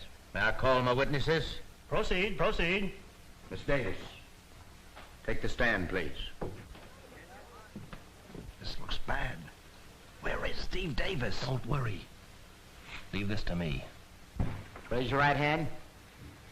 You swear to tell the truth, the whole truth, nothing but the truth? I do. Go ahead, Hank. Miss Davis, you borrowed money from Mr. Cutler at 12% interest? Yes, I did. That's illegal, Your Honor. Why, it's murder. Proceed, proceed. You wish to sell your cattle to meet this loan, right? Yes. When I discovered an epidemic, placed your ranch under quarantine, your brother tried to sell against my orders. I put him in jail. Now, you saw Mr. Cutler and his son after that, didn't you? Yes. What'd they say? Tell the court, please. Tell the court. Nick said because all the ranchers owed money, he could get a jury to free Steve if... If what? Well, he said I was the only one that meant anything to him. He was going to break the other ranches, you too. That's all, Miss Davis.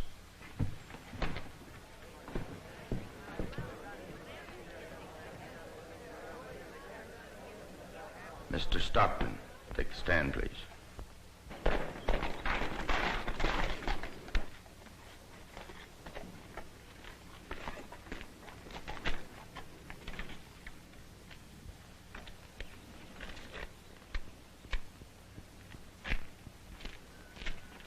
Your name, please. Brett Stockton. Business? Cattle inspector for the United States government. Mr. Stockton, did I go to your office and try to obtain money at honest, reasonable rates of interest for the ventures of Sundown Bay? You did, and my men refused it. Why, please? I was informed it wasn't needed. You were informed by whom? Mr. Cutler's attorney, Ben Varco. We've got to do something. We're being hog-tied. As evidence, you have a paintbrush? Yes, sir. You were an eyewitness as to how it was used? Yes, sir. Your Honor, most of the bristles on this brush have been eaten away by acid. You see, there is no ethnic among your... to keep you from selling your cattle, to pay back the loans, wanting to own this valley for themselves. The Cutlers have been painting the mouths of the stock with acid. It produced the desired effect.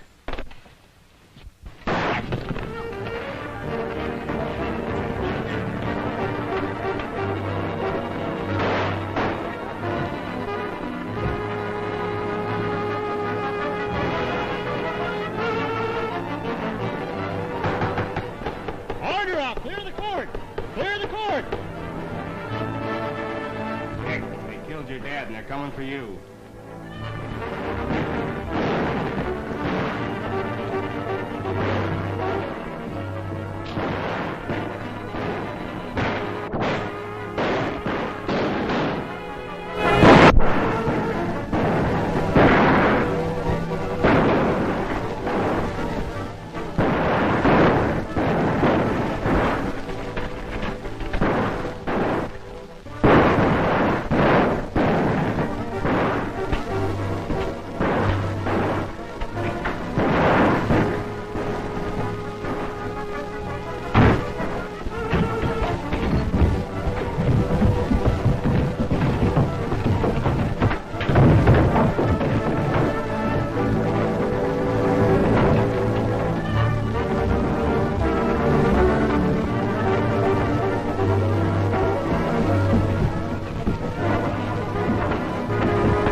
Oh, Judge, it was so gallant of you to rescue me. Where did you come from? East Texas. You made good time. You made good time. Steve, It's nothing, Sis. we were all wrong. Tex is on our side. Well, I sure made a sample myself. How do we stand now, Tex? Let's forget it, Steve. It's all right. Bloomy, you take him over to Doc Pardee's.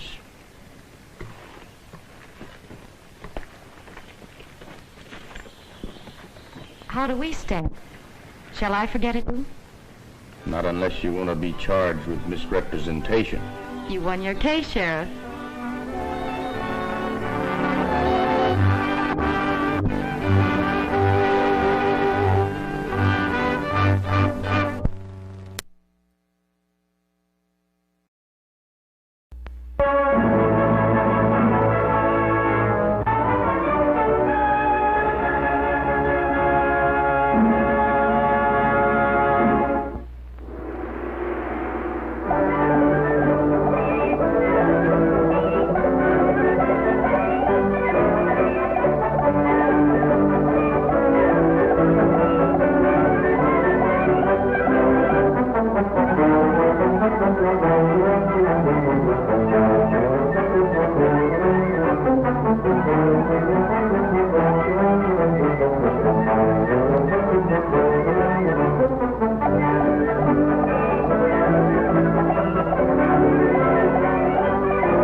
Thanks, Sheriff.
Drop that gun. Stand up so we can get a look at you. Well, you didn't get very far. Help me out. Yeah, thanks. I guess I was given a bum steer being told Yankee would see me through. Now that you got your man, Sheriff, you better get along with him. You bet I will. I ain't taking no more chances with this train robber. Oh, a train robber, huh? Yeah, and that ain't all. This time he robbed a bank down the old Laredo way. Darn near cleaned it out. He hid most of the money, but I found some of it on him. Got it right here. Enough to send him up for a spell. Well, come on, let's get going. Brent, that's a low-down trick you just pulled. Oh, thanks again for helping me. I'll feel a lot better when I get this bank robber behind the bars and get that bank money under lock and key. Well, sorry to see you go, Sheriff. Maybe it'd be smarter to stay over and take the first stage through. No use taking chances. Well, maybe you're right. That's what I'll do. Oh, say, can I have a room to keep him in till the stage comes? Sure. Mel, fix the sheriff up with the room. The stage won't be here till tomorrow. Glad to.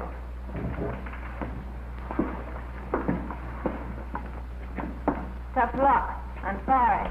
Thanks. But I'm not in jail yet. No, but you're as good as there right now.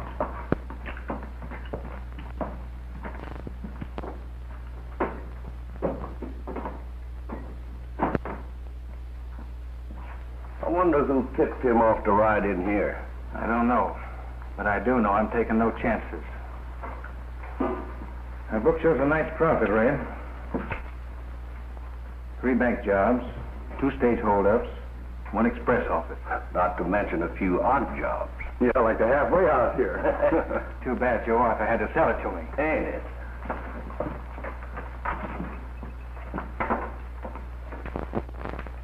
Well, all the comforts of home. Yeah, but don't get any ideas about giving me the slip again. Oh, I'm sure you wouldn't be thinking of anything like that, Sheriff.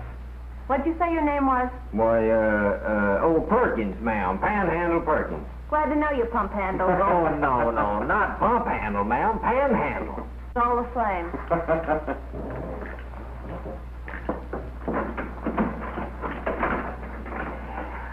Well, Pan, things couldn't be better. She's for me and against you. Well, when they find out we're Rangers, she'll still be for it again. She'd be for killing, letting you live. No, sir, I'm quitting. Sheriff always die with their boots on, but I'm aiming to die in a nice, soft, comfortable bed. Oh, look, Pan, nobody will find out I'm a Ranger. No. All right, let me down. Come on, take the cuffs off. We'll call the whole thing off.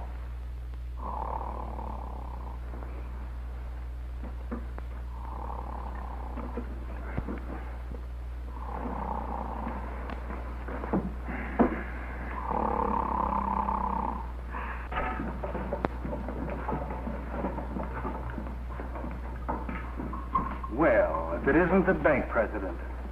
I got some bad news, Yankee. I just came from Delano. They've organized a law committee in the town with 6 of them acting as investigators. Sort of a secret 6.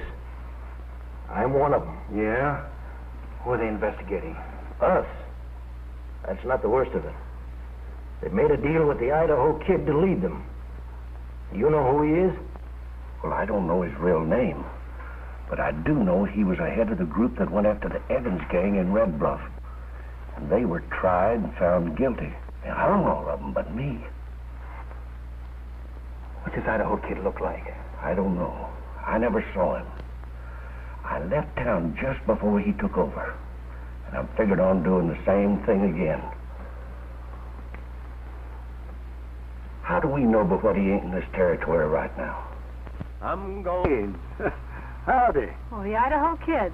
That's what some folks call me, ma'am. Say, has he been telling you things about me? If he has, don't you believe him? But I want to, because I'm afraid I'll not be very welcome at the halfway house when Mr. Yackey learns who I am. No need to be worried, Arlene. I forgot to tell you, Tex is a lawyer. Where are your law books, Tex? Did you bring them with you? Sure did. Both of them. The law books will be along later by stage. We'll talk as we go along. Got to hurry if we want to get a halfway house before sundown. Come on, boys. Come on, Kate. That's that.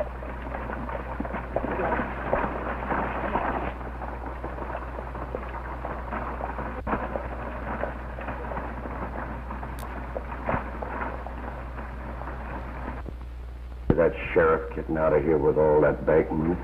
Yeah. It would be too bad, wouldn't it?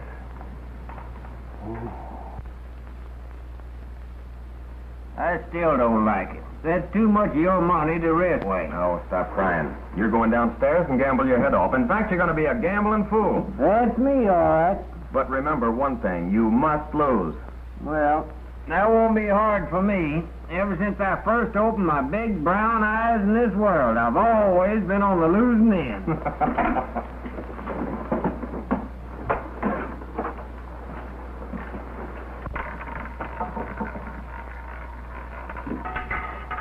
$25 in the red. You win again, Sheriff. It's sure your lucky day. You bet this is my lucky day. Why don't you put it all on a double O, Sheriff?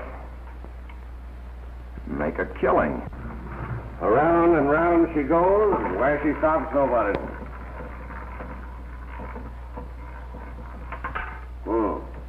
28 in the black. You lose, Sheriff. Lady Luck forgot where you live. Hey, wait a minute now. I can't play for keeps. I can't lose that. It ain't my money. What do you mean it ain't your money? Well, I got it from him. It's part of the bank loot. Do you mean to tell me that you lost all of my bank loot? Well, you're as bad as he is. Why, he's worse. He ought to be in jail himself. He will be if he tries to put you in. Yeah, go ahead, Sheriff. Stick me in jail and listen to me tell him what you did with the money you took off of me. Oh, I'm a ruined man. A ruined man. Well, I can't never be no sheriff no more. I don't want to go to jail. Well, you wait if you don't get these bracelets off of me quick. He's right. I knew a sheriff once that was hung for doing just what you did. I can't remember what I done with the key. It's a good thing you didn't swallow it, you no-good waster of my hard-earned money.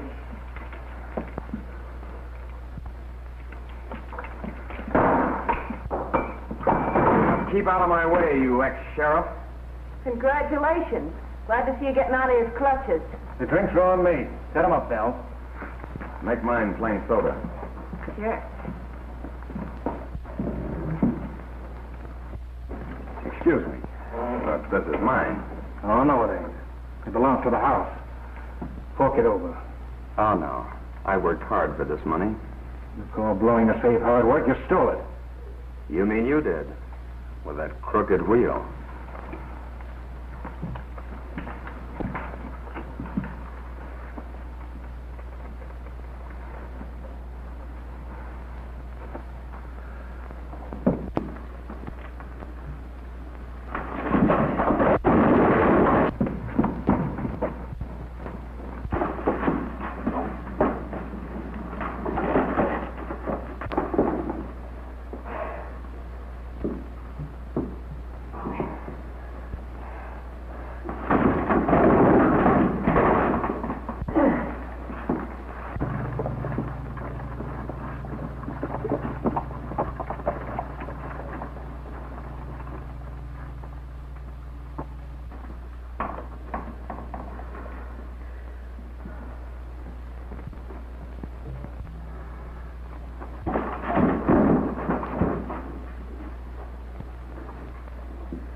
Thanks for the favor, stranger.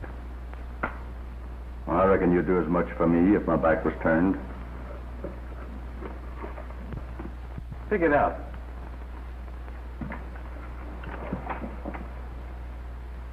Go ahead, pick it up.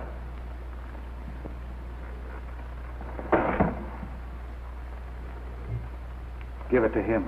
What? That bank robber? That bank robber. Any man who can whip red ought to trail along with me. That's exactly what I came here for. To trail along with you.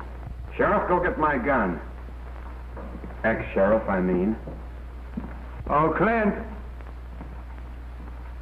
This young lady is the late Joe Arthur's niece, Arlene. She's here to take over the halfway house according to his will.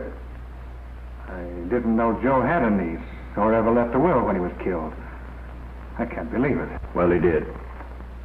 I'm representing Miss Arthur. My name is Tex Haynes, lawyer. I'm here to inform you that she is the owner of this business, as well as a lot of other properties around here. Well, if that's the way it is, that's it. I always thought that Joe was holding something back from me when he let me buy in with him. Shake hands with your partner. I'm sure we'll get along all right. I'm sure we will. Step up to the bar, folks. The drinks are on me.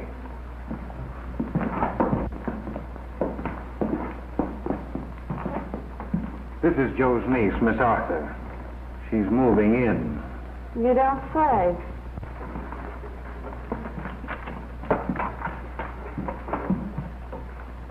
I've been trying to place you.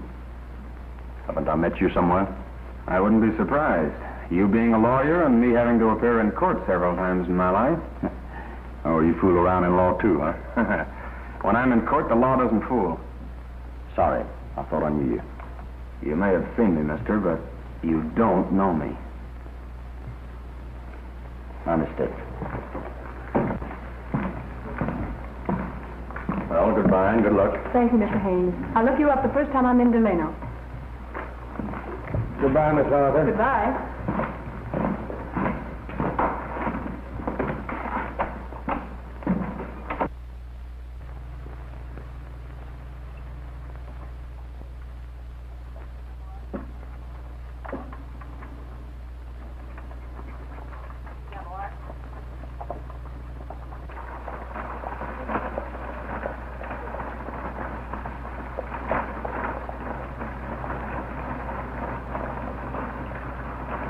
Oh, maybe it ain't such a bad life. Why don't you two bury the hatchet and kind of string along together? Oh, yeah? So he can find out what I did with my bank loot, come back and lose it like he did the money in my belt? I should say not. I'll never ask you again what you done with that loot if you'll just let me trail along with you. I don't want to be no lone wolf. All right, you can string along. Well, thanks. Just between us three, you did hide that out of dry wells, didn't you? Wait a minute. I didn't mean that.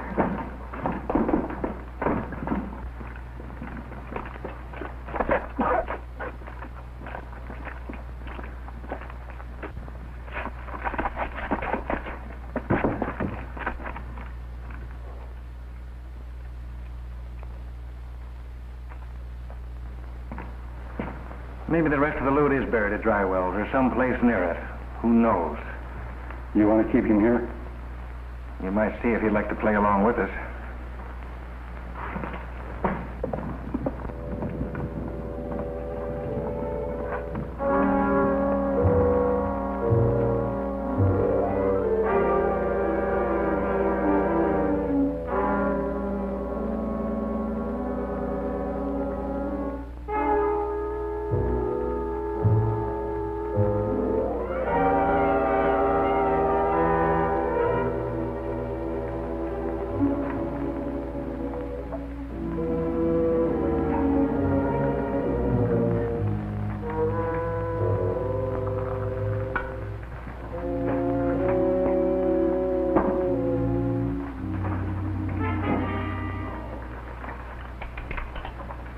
Do you always walk in on people in the middle of the night?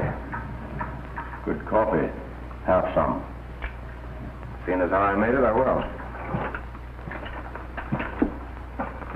I guess you got my letter, Mr. White, or you wouldn't be here. What letter? Don't ask questions, Panhandle. Meet Tex Haines, sometimes known as the Idaho Kid. Howdy. Howdy. The kid works on the same side of the fence we do. Well, I'm on the fence, too. Think of all the lead I dodged putting you in good with Clint Yackee and his gang.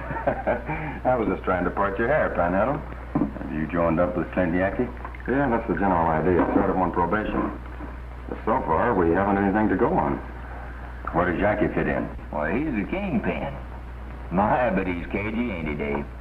We'll have to bait a trap to draw him out. I understand some of his men hang out in town. Yeah, I figure to start my trail there in the morning. When I go to the bank to deposit this ranger money we used to convince Yackee I was one of them. It'll be safer there, I'm telling you. That Red's got a mighty hungry look in his eye for our money.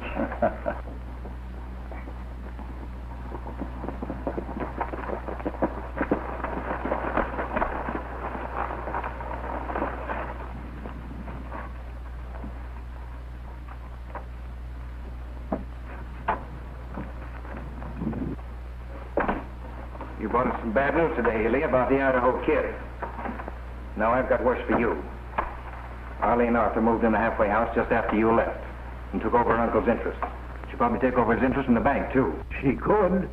Joe owns 60% of the bank stock. What'll I do, Yackee? You won't do anything. I'll do it for you. With the Idaho Kid moving into town, it means we've got to make a clean-up and move on. Where do we start? In the bank vault.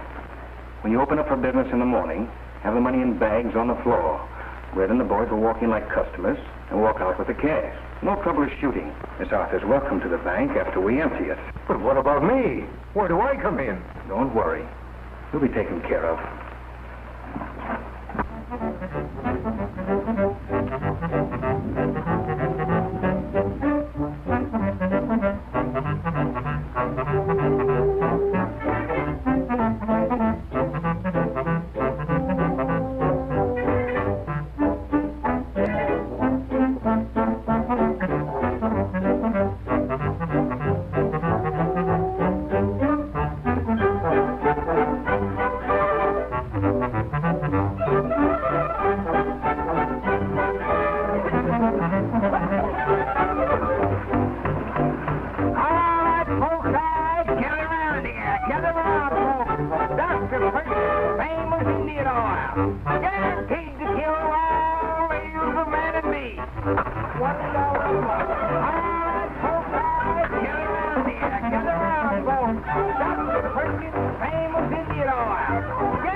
I don't understand. Well, we'll make it plain. Miss Arthur is taking over her late uncle's interest. Now. And we want the books. We're checking the cash on hand at the same time. Dr. Perkins' famous Indian oil.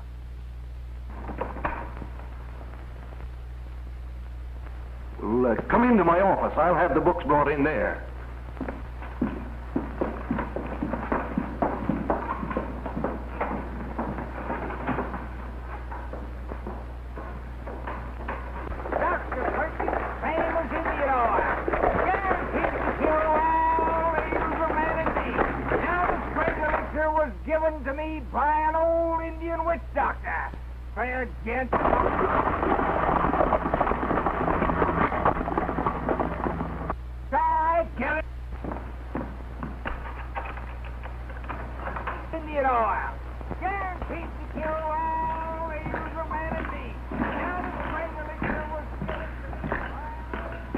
I'd like to deposit this money for safekeeping. Well, you came to the right place. There's 500 head of cattle sold.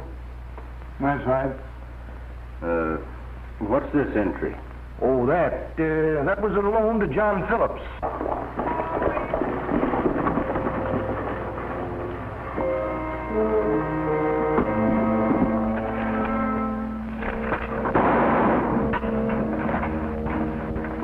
out here quick.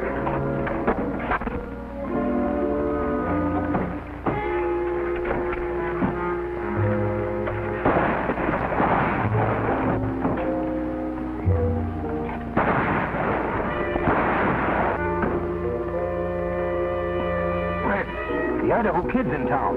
And so is a present from Yankee, and I'm giving it to you.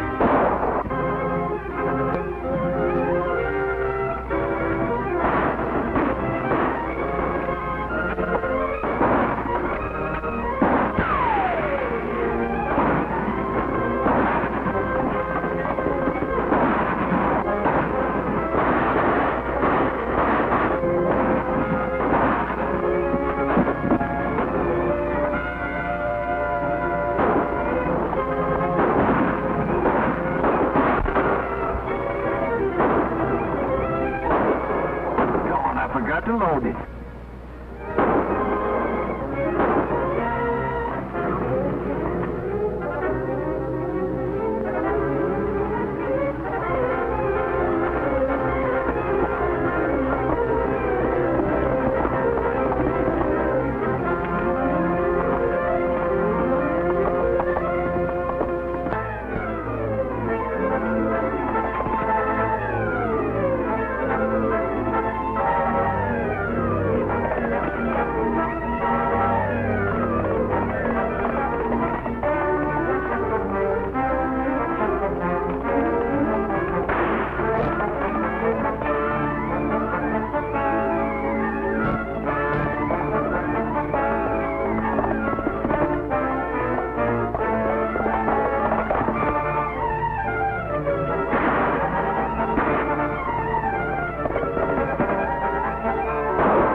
What'd you make out? Ask him. He double-crossed us. Wait a minute. You never told me you were going to clean out the bank. What were you doing there? Fixing to do a little business on my own when Red here started the fireworks. Better trail along with us. We'll all do better. Yeah, maybe we will. All right, I'm willing. It's a deal.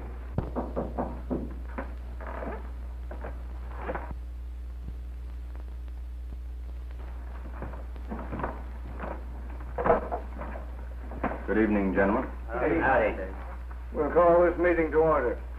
Despite the presence of the Idaho Kid, the bank was raided. A member of this committee, John Ellie, killed. Well, the money they came after is back in the bank vault. But that's not enough. We want everyone connected with the raid.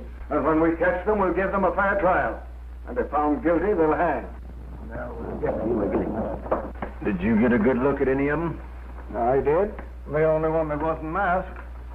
Are you sure he was one of the raiders? He shot at me. I started a story going around town this afternoon that $250,000 had come into Delano secretly and was in the vault of the express company. What good will that do?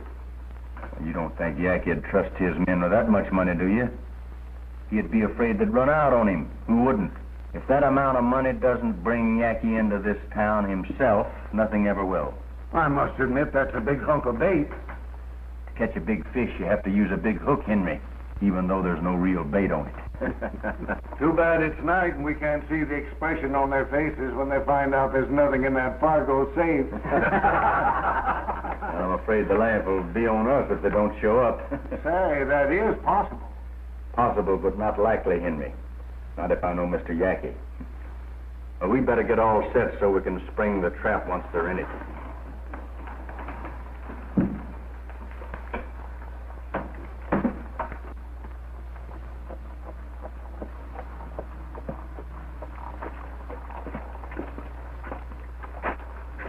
$250,000. That's a lot of dinero. Well, I got it straight in Delano. It'll be the biggest haul we ever made. Wait a minute. Why did you do that? Because what's going on out there is none of your business. Everything that happens at Halfway House is my business. Your Uncle Joe thought that, too. And look what happened to him. Just what did happen to him? Butt in and you'll find out. I intend to. When we reach town, you boys spread out and cover the streets in case we should be discovered. All right.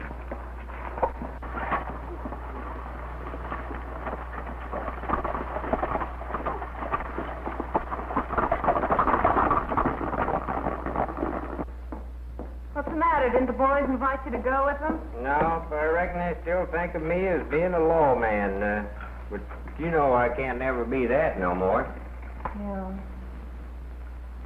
Oh, I'll be seeing you.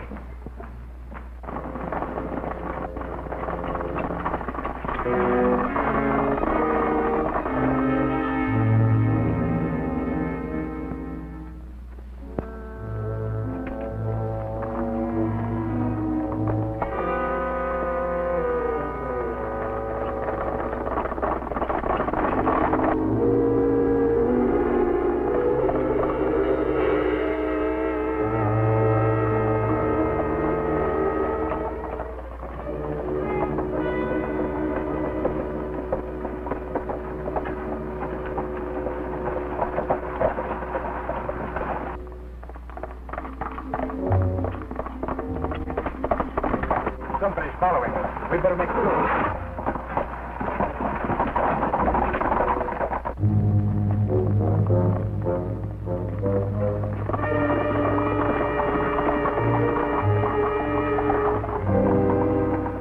What are you up to? Nothing. I just got lonesome there all by myself.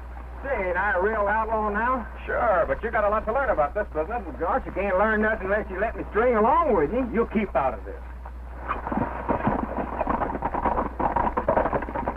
But what a snake. Yackie's book with all their names and the jobs they pulled in. Good work, Panhandle. Now you get, and keep out of my way.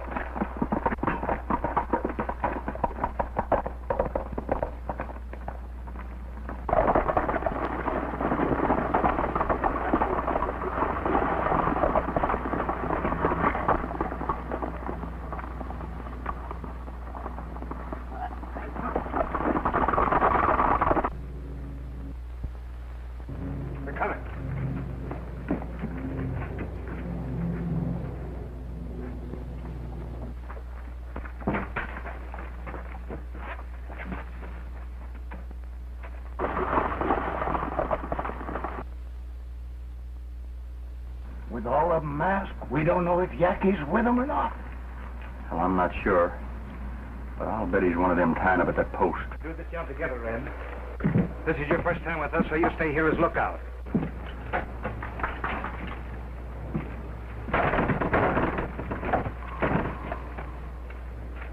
You all keep that one covered. I'll go around the building and come at them from the other end. When I close in, we'll get him and the two inside.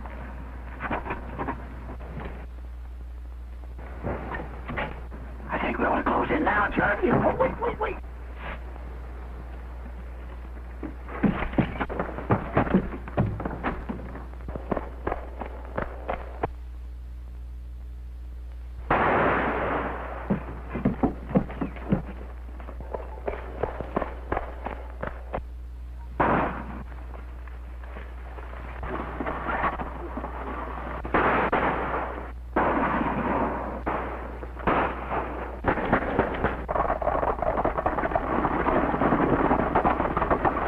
Take a look at you.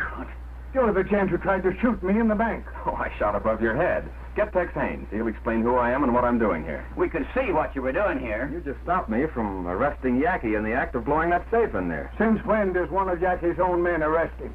I'm a Texas Ranger. If you're a ranger, prove it. Well, get Tex Haynes. He'll do that.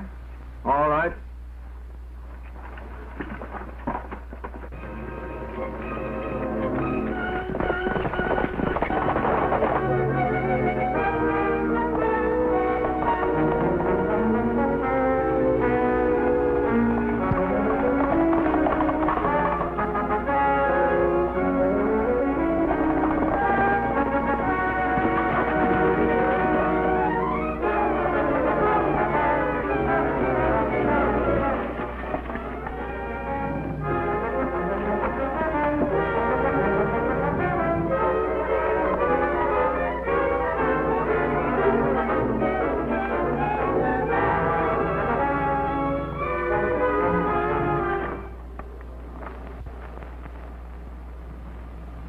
All right, get up with your hands in the air.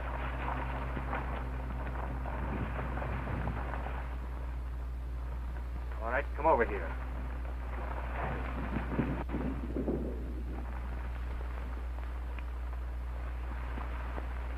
Well, look what we drew. Mr. Haynes, the lawyer. Or if I'm not mistaken, the Idaho Kid.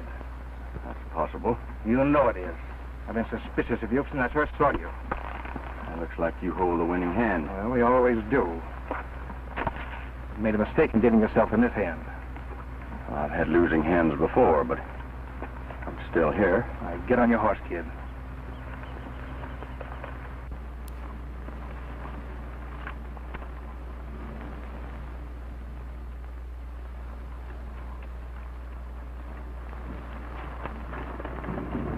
I don't care if there's no sun tomorrow.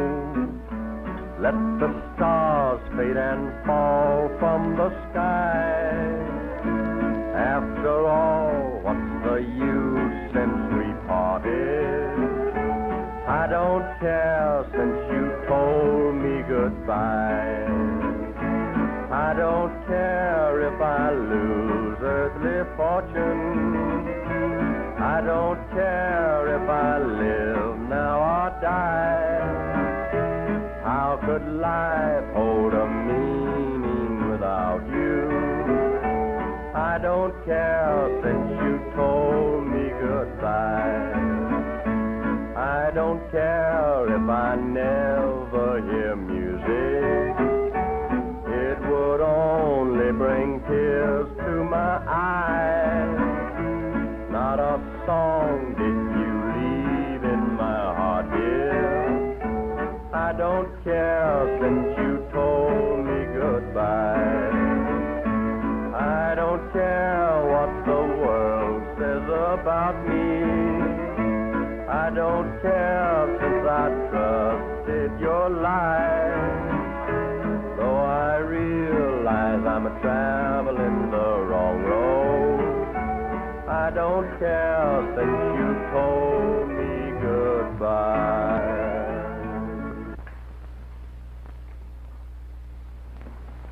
The Idaho Kid don't seem worried none. He will be in a minute. Well, have you made up your mind about me? Not quite. Some of the boys are for shooting you now and getting it over with. Well, the worst way is to die. I'm thinking of one that you won't like. Shouldn't be hard for you. Believe me, it isn't. So what are we waiting on, Yackee? We've got the Idaho Kid. You know what he did to the Evans gang. He hung them all but me. Let's do the same thing to him. Nothing to save yourself before we take you outside? No. Except that I still don't like the idea.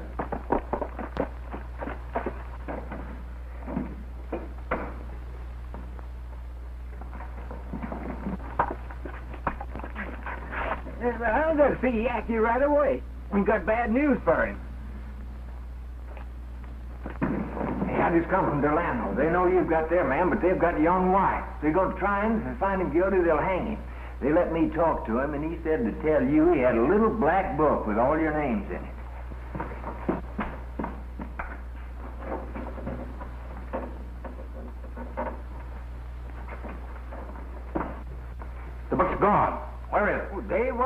it, I tell you. I've seen it, but the committee don't know it.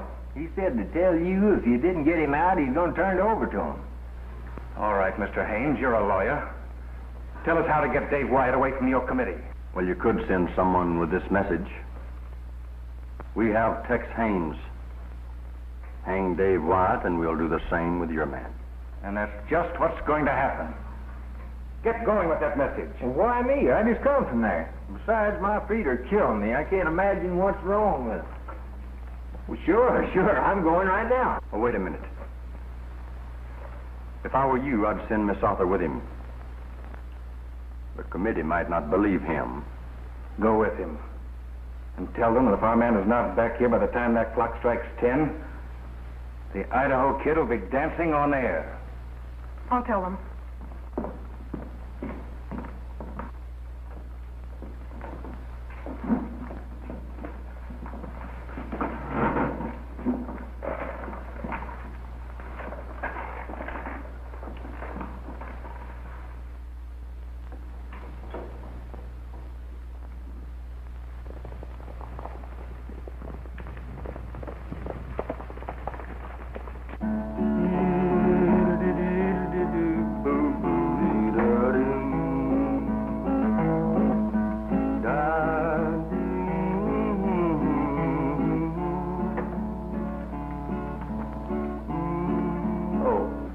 Changed my mind.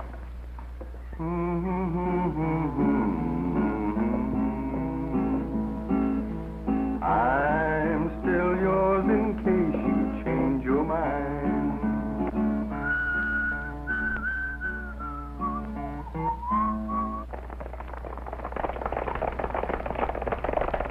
Well, now, you've stuck to the same story. I'll give you one more chance to change it. Look, I've told you who I am, why I'm here, what I'm doing in Delano, and why I was with the Yankee gang last night. You still insist that Tex Haynes wrote to you asking you to meet him here? That's right. The letter's on file at Ranger headquarters. You expect us to swallow that story about your being a ranger? We know that you showed up at the halfway house wearing handcuffs and trying to get away from the sheriff. If you're a ranger, why can't you produce your papers and your star? I gave them to Panhandle, my partner, to hide. Just in case the Yankee gang got suspicious, they wouldn't find them on me. That's what you say, but you can't prove it. What's the matter with you? Oh, my feet are killing me, huh? There must be these stirrups. Don't you know that every minute counts? 2 men will die if we don't get Delano in time. I'll die before we get there. My boots are killing me. Oh, come on.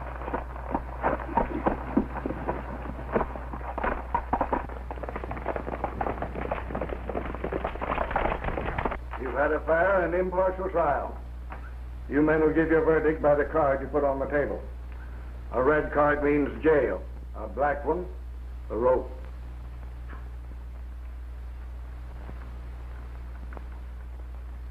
All black. Stand up.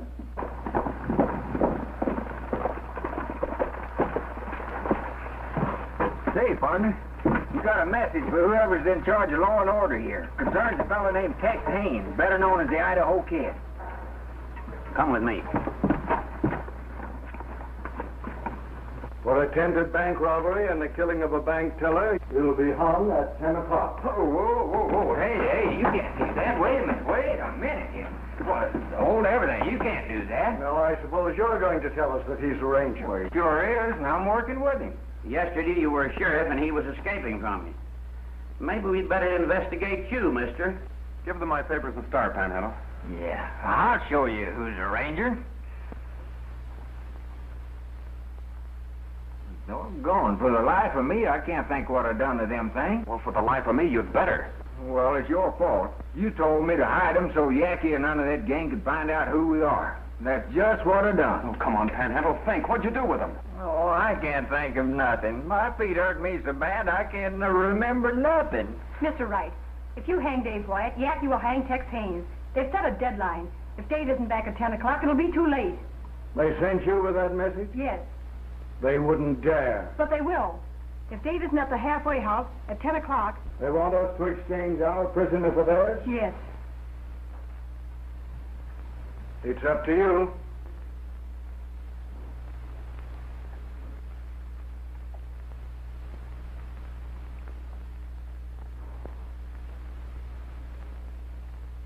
The verdict stands. I'll rig the gallows. You'd better start thinking and doing it fast. That rope is almost around my neck. No sign of Dave on the road. I've had a fellow watching for over an hour. Nell, bring us those drinks.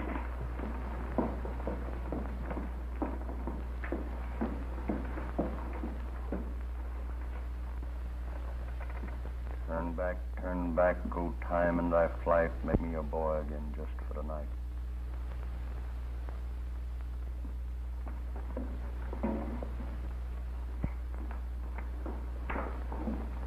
You say something? Longfellow. I don't know who he is, but he sure has forgot you. Well, if he's your friend, he don't care what happens to you now. Oh, I wouldn't say that. After all, maybe my friends think you won't hang me. You know, a lawyer comes in handy sometimes. In a very few minutes, you won't be much of anything. I'll say you won't. We're ready to swing him any time you give the word, Jackie. Won't be long now. We'll take him off his own horse. Ha-ha! Well, now ain't that right nice of him? We're going to give you the last ride on your own horse. I can't think of anything nicer, mister. Thanks.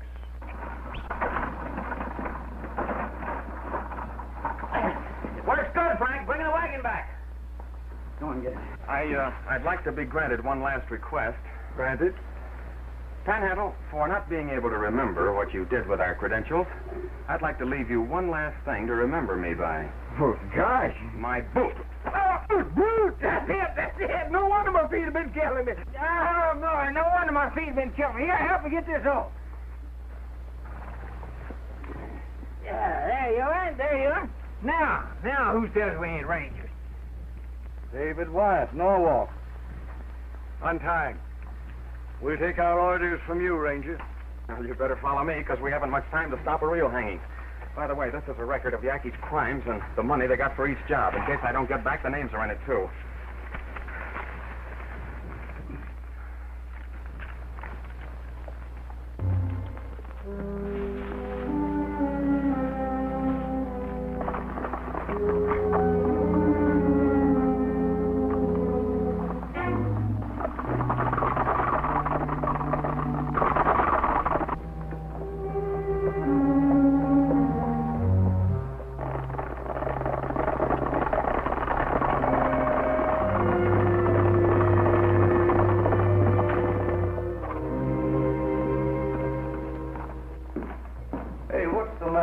I thought we was going to hang that guy at 10 o'clock.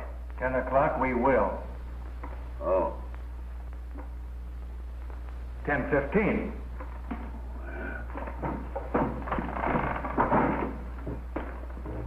Time's up. Oh, too bad. I was having a fine dream. I dreamed that you and your gang was hanging to a big tree. It's the other way. You're swinging alone and now. Well, here's how.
Right behind me. Let's meet him head on.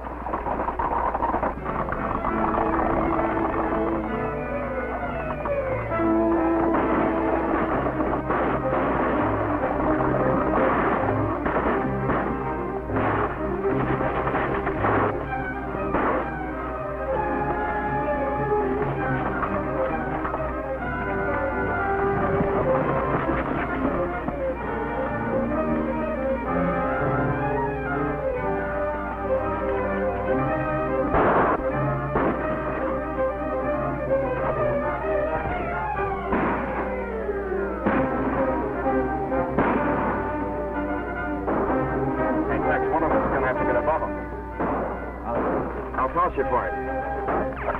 Go ahead. Hold it. Head. Fair enough.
Well, we lost it.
Back. You lose, Red.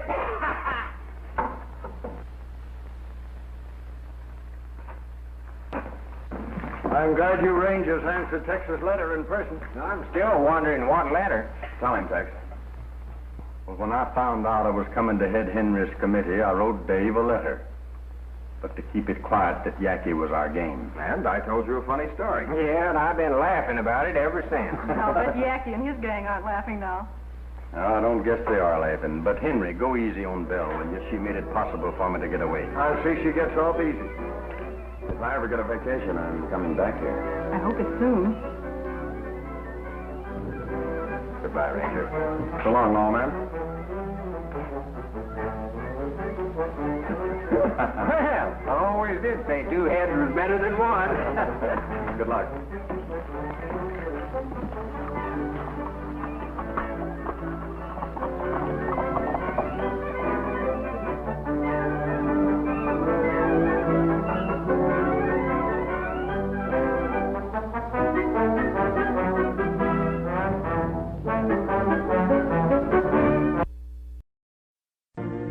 There the snow-capped mountains meet the Trail in Elk Valley.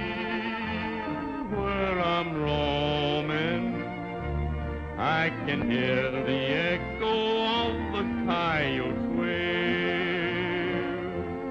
With the spring, the herd start drifting to a higher land I know, where the winter friends become their summer foe. And I'm happy in the valley in Wyoming, where I'm home, where I am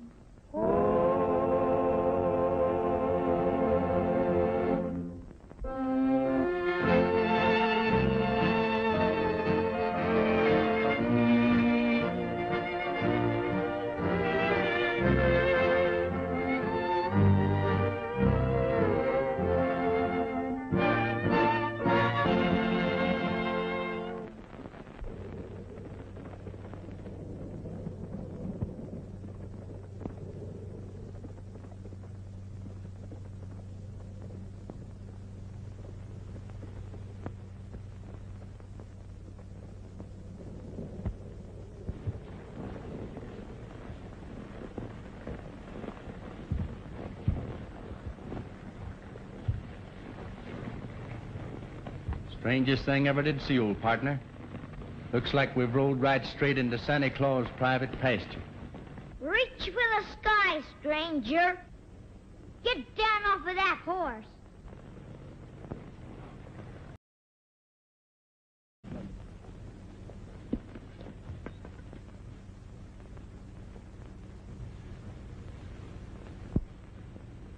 Would you be the reception committee? I bet you're one of them rustlers who've been giving my sister so much trouble. Don't move, Becker. I got you covered. Good work, Jerry.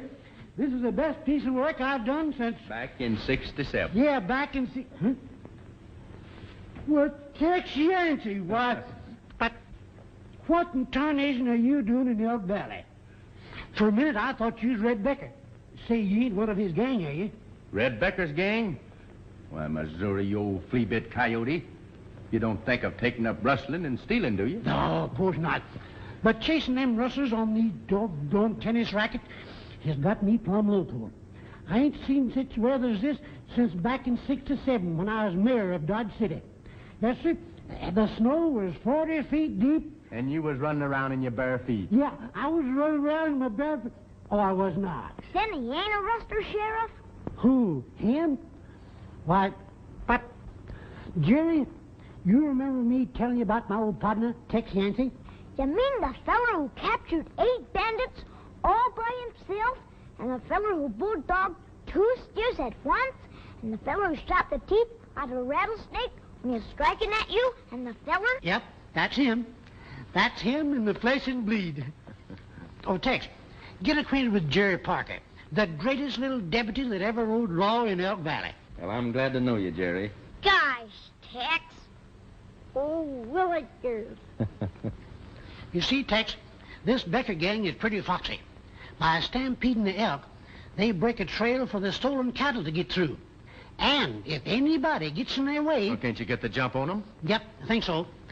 My posse's ambushed outside the Parker Ranch right now. We're trying to catch the Becker gang red-handed.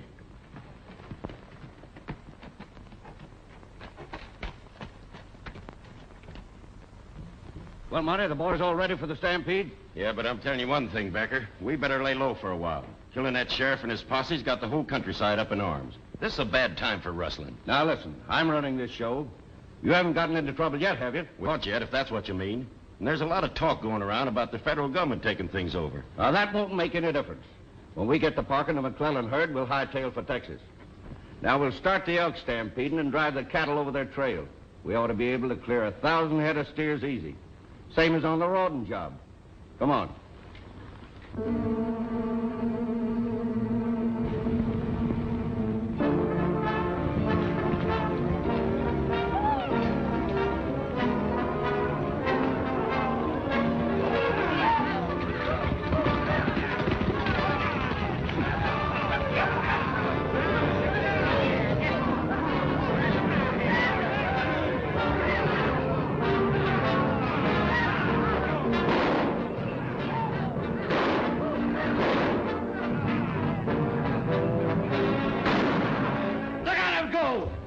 mow down everything in front of them. Things will be easy from now on. Get those cattle moving! Look! Look! The rustlers are starting another stampede. That's the move we've been waiting for. I'd give the posse the signal. Let's go, men.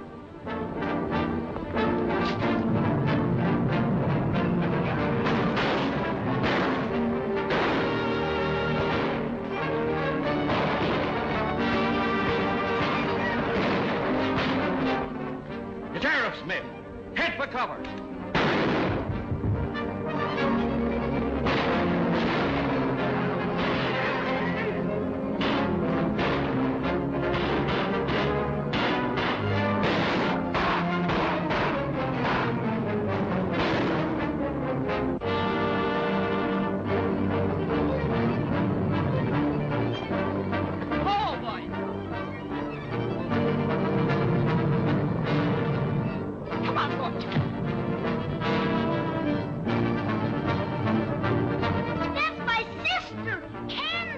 Them elk will go right on over her.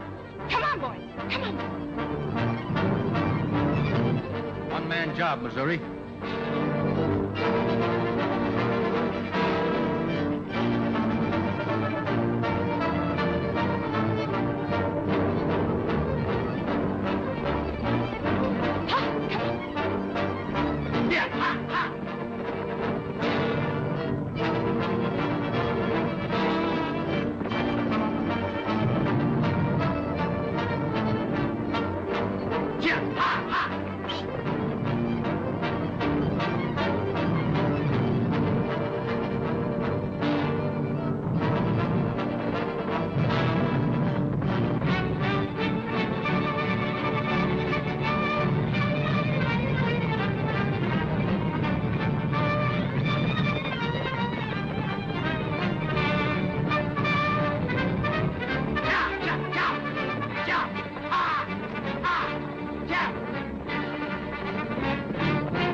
One thing we can do. Don't move.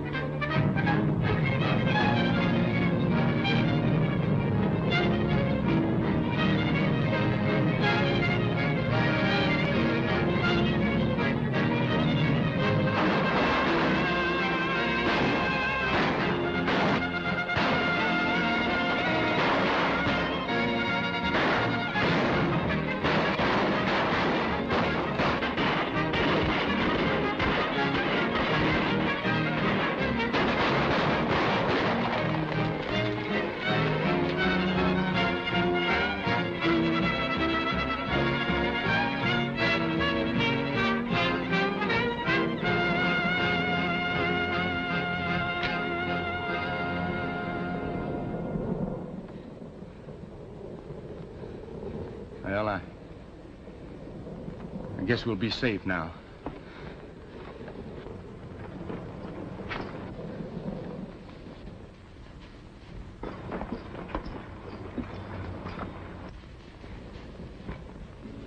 Sis, you all right? Yes, of course. Missouri, I'm glad you saw this. Now you know what I've been talking about. You've got to do something. Well, Miss Candy, we were trying, but Becker outsmarted us.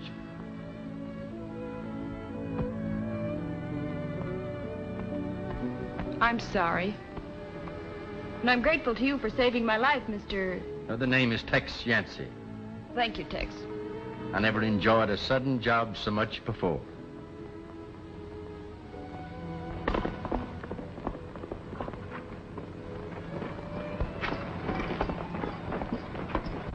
And, ma'am, and I got here as soon as I could. Why didn't you run that fence across the canyon entrances? I told you to. Well, I was going to, but... There are no buts about it. That fence not being up today nearly cost me my life. I'm sorry, Blackie, but you're through. Why, I've been your foreman for a long time, ma'am. That's the trouble, and you've never carried out any of my orders. That's final, Blackie. Be at the ranch and get your pay.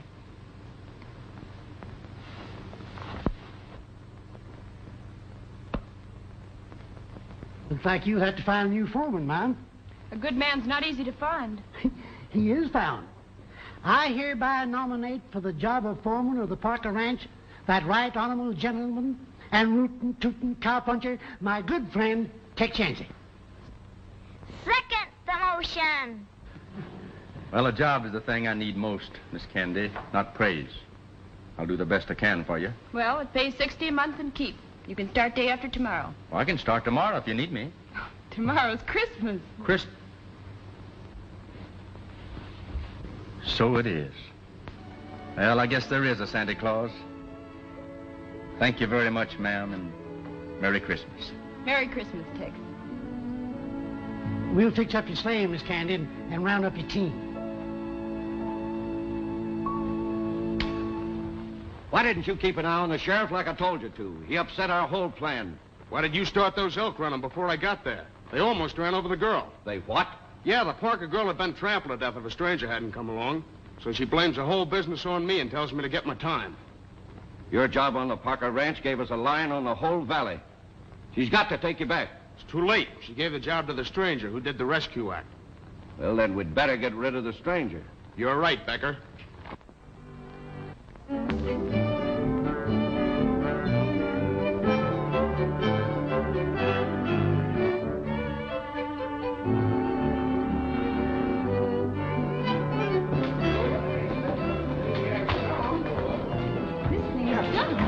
I think this would be better up here. Well, I can't reach that.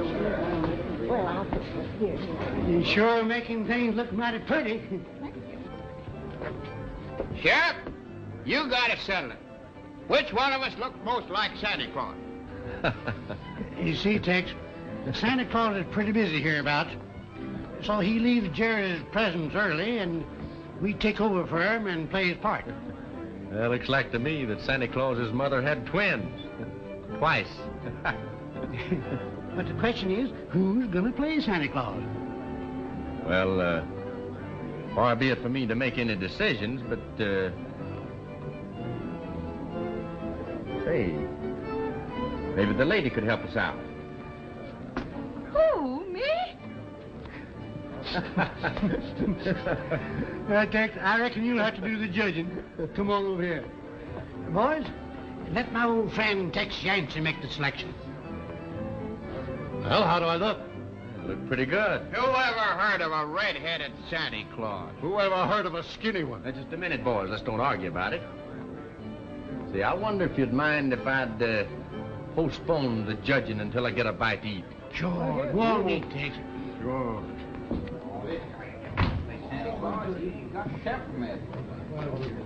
Oh, I don't think so. Look, I got an idea.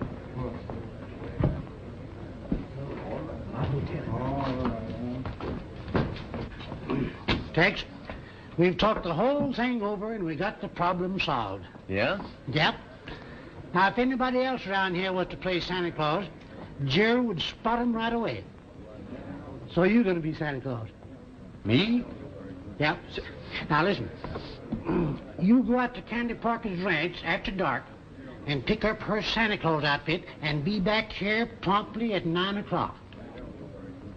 That's a little different from riding herd. I don't... Oh, you get used to it. Come on. All right, boys, line up. Let Tex make his choice of the whiskers.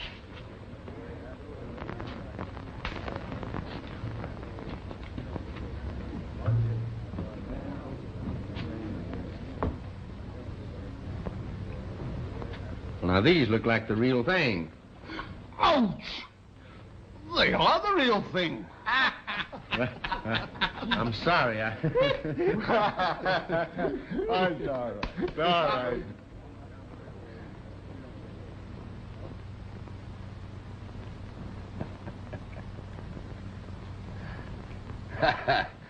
You know, that's good. Nobody'd know you in that outfit. And what do you want Santa Claus to bring you for Christmas? You know, that payroll at the Parker Ranch. And that's just what Santa Claus is going to bring you. And if anybody sees me, that Tex fella's going to have a lot of explaining to do. Hey, Jerry, move over and let old Limpy look, you know. I got to look pretty, too. Say, do you know what I'm cooking you for dinner tomorrow? A nice big fat turkey. That's fine. My, how sweet we look, Miss Candy. I'll be ready in just a minute, sis. Oh, boy, we're gonna see Santa Claus.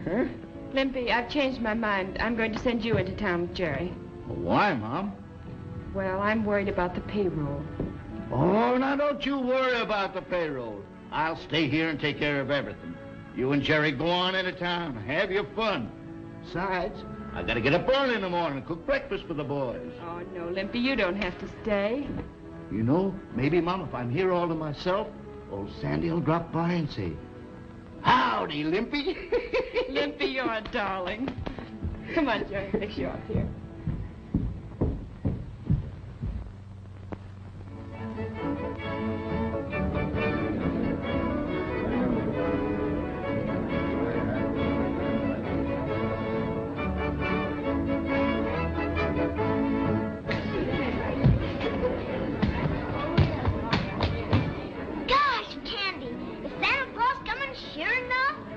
Wait, Jerry.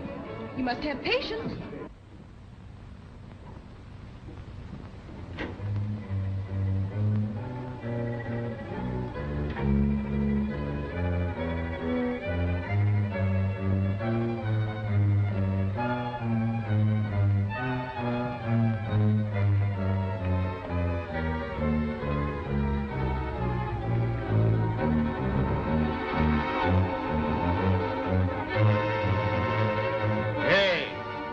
Doing there?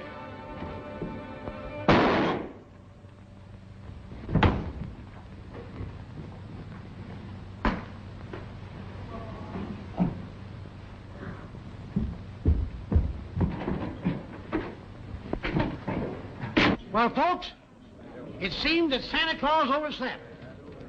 And while we're waiting for him, our visitors from Canada, the Northwesterners, will play another tune for us. That good old cowboy song, Going Back to Texas. All right.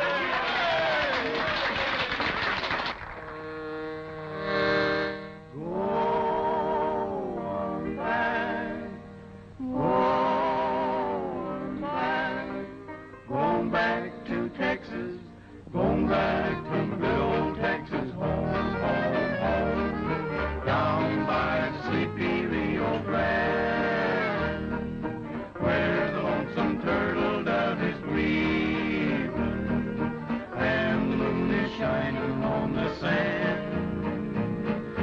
Going back where the longhorn cattle roam, roam, roam, and your best friend is your bronco and your gun. And I know I'll never more be leaving Texas home. My rambling days are done.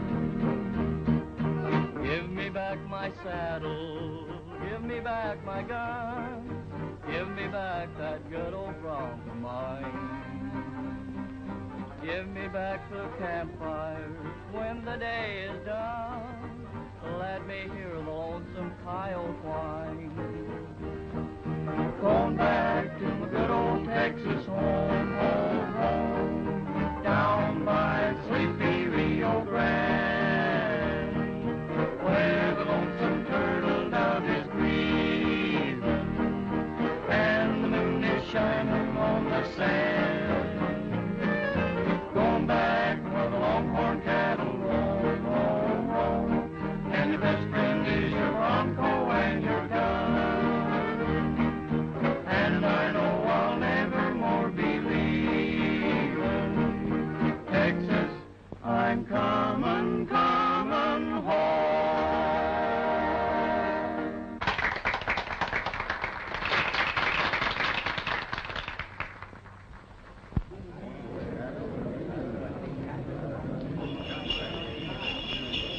Hey, listen, folks, listen. Here comes Santa Claus. Merry Christmas!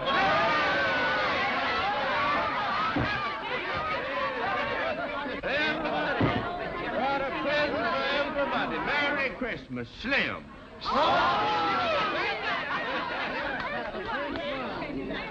This is for the sheriff of Missouri.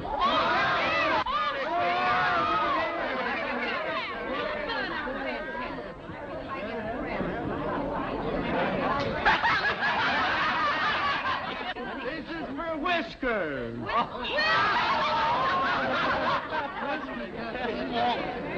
Get some here for Bob.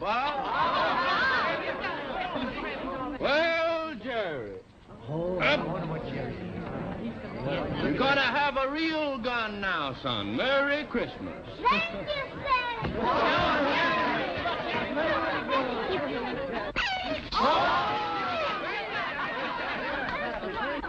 This is for Hilda. Merry Christmas, Hilda. Santa, thank you.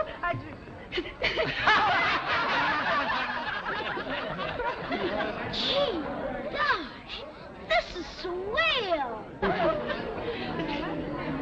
Miss Candy Parker.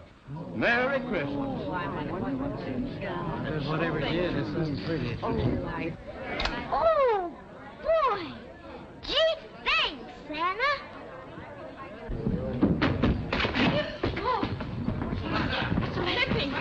Lippy, what's happened?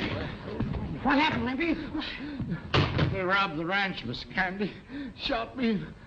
Got the payroll money. Who shot you? What do you look like? He had long white whiskers.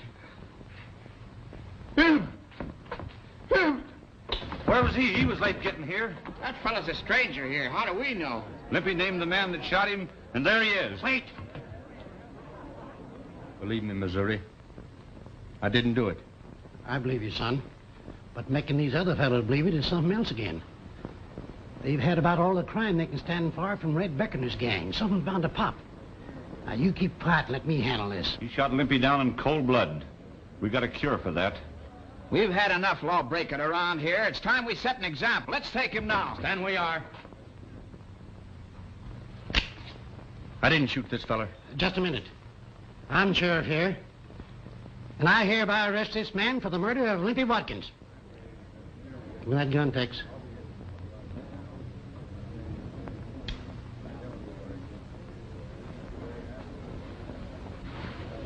You. I didn't do it, ma'am. But he said you did.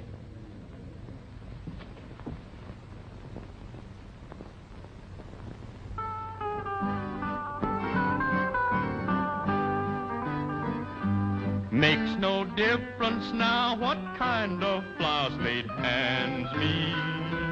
I'll get along without you now, that's plain to see. I don't care what happens next, for I'll get by somehow. I don't worry, 'cause it makes no difference now. It was just a year ago when I first met you. I learned to love you, and I thought you'd love me too. But that's all in the past, and I'll forget somehow. I don't worry, 'cause it makes no difference now. Now that we have really parted, I can't believe we're through. I don't blame myself, I'm sure I can't blame you. There was something had to happen, and it happened somehow. I don't worry, 'cause it makes no difference now. After all is said and done, I'll soon forget you. Although I know that it will be so hard to do. Let things happen as they will, and I'll get by somehow. I don't worry, 'cause it makes no difference now.